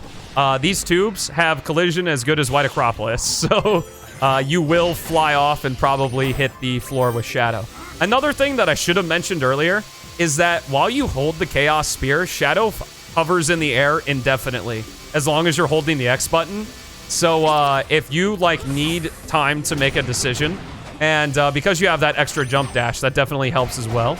If you need time to make an extra decision, or make a decision in terms of where you want to go in terms of platforming, that's a really cool trick. And again, you have up to 3 Chaos Spears, so if you wanted to, you could do one and then hold the second one in the air if you need a little bit more time to make a good judgment, so that you don't die or whatever. But getting 50,000 points, not that we needed to, but we could, so why not? And yeah, we just got one more stage to go, and thankfully, just like the rest of Shadow's campaign, it is a very simple stage to S rank. So let's head into our final stage here, as my throat is dying from talking pretty steadily for the last 2.5 hours. But I hope you guys enjoy this longer video. I really hope you do. It's been a lot of fun to do this. I thought it'd be a really cool idea to introduce people to PO6 that aren't in PO6. Oh, I'm sorry, I skipped the cutscene there. But Tropical Jungle is another key hunting stage, which is pretty cool. But we're gonna worry about the S rank first. So what we want to do is glide over here and grab this invincibility. Then what we can do is we can hug these walls, which extend our combo versus being on the ground. And the invincibility is just going to shred all of these robots that are literally just sitting here, doing nothing. So we can just completely destroy with the invincibility in Rouge and defeat pretty much all of those guys. Wanted to be a little careful with the last one there. And there we go, easy 20,000 points. Time bonus in Tropical Jungle is extremely large as well, for how quickly Rouge can move. But there are just lots of enemies around the stage that you can damage and destroy and stuff if you're having some trouble getting the S rank. I would say that this is probably one that people don't really have too much trouble with, but I wanted to do it in the case that any of the stages you could struggle. All right, here. So, collecting keys. Instead of, or I should say, unlike Kingdom Valley, there are only 2 keys that are in randomized locations, that being key 1 and key 2, which is right here. Key 3 is always in a box guarded by enemies at the end of the stage, and this is new for PO6. Tropical Jungle was not a key hunting stage in the original game. And actually looks like we got the best set possible in terms of speed, which is pretty funny in a run like this to get it, which is cool. But there's another bunch of sleeping robots there. Gonna go ahead and use a bomb to destroy that wall and grab that key, and then we're gonna just climb up here. And all of the enemies decided to destroy themselves. How kind of them. And we should be set to get the S rank just fine here in Rouge's Tropical Jungle. Wait for the lasers to go down, and booyah! That should be every important S rank in the game, I should say. You do get ranked for the test stage and the 2 secret stages that are in the test stage, but your score for those stages aren't saved. So it's not really a big deal. But once we get all S ranks in Shadow's story, The memory shard light has appeared in Dusty Desert. I'll meet you guys back at that door. That's Chaos, I'm not finished with the game yet. I'll meet you guys back at that door that I was alluding to earlier. Alrighty, folks, welcome back. I just completed Omega's section, switching back to Shadow here in Dusty Desert. And what we are going to do is when we enter the next room here, instead of hanging a left, we're going to defeat these enemies and then hang a right with Shadow here. And what I'm going to try to do is explain a little bit what's going on here. Is enter Chaos Boost so we get that infinite ammo. And we're going to hop in this hover car. Small little hover car challenge here, and I want to defeat these enemies. If it's not a little bit obvious as the name of the item is the memory shard light, what it might do. Have to be careful here. If we don't have the hover car, we're screwed. Okay, we're good. Oh my god, I'm so good at this game. All right, defeating those enemies and entering Chaos Boost level 3 and grabbing the memory shard light allows us to enter Chaos Boost level 4, or better known as uninhibited mode.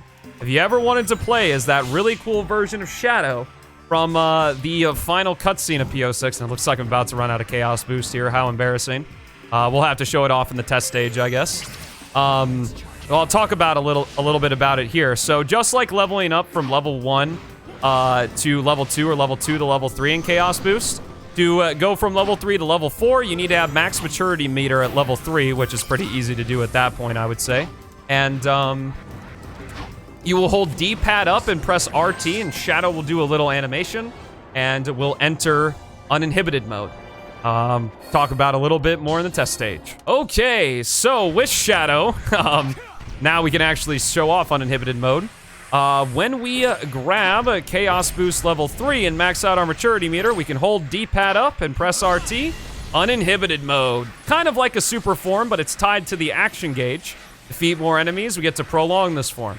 Shadow's completely invincible. All of his Chaos Boost abilities use no action gauge in order to perform. And he just looks pretty freaking cool, I'm gonna be honest. They are souped up a little bit too, like Chaos Lance is pretty ridiculous. As well as Chaos Blast. Again, using none of that action gauge. Very cool. However, there is a drawback to this ability. If you run out of action gauge while you have uninhibited mode active, Shadow will be disabled as he regains his strength for like 6 or so seconds. This can be circumvented if you're in automation or on a rail or something like that, because Chaos didn't want you to, you know, like, be in uninhibited mode and then, like, fall off the rail because you ran out of action gauge. So thankfully, he was merciful for that. But if you're just running around the stage and you're in uninhibited mode and you run out, you will have that 6-second penalty. But that was it. I hope this S-Rank guide, Project 06 guide was helpful. I really hope you guys enjoyed it. Again, for the final time, let me know if you did enjoy it. It was pretty fun to sit here and talk about one of my favorite games ever, and the game I stream and make content for every single day. So, with that being said, thank you all so much for watching. Have yourselves a fantastic rest of your day, and I will see you in the next one.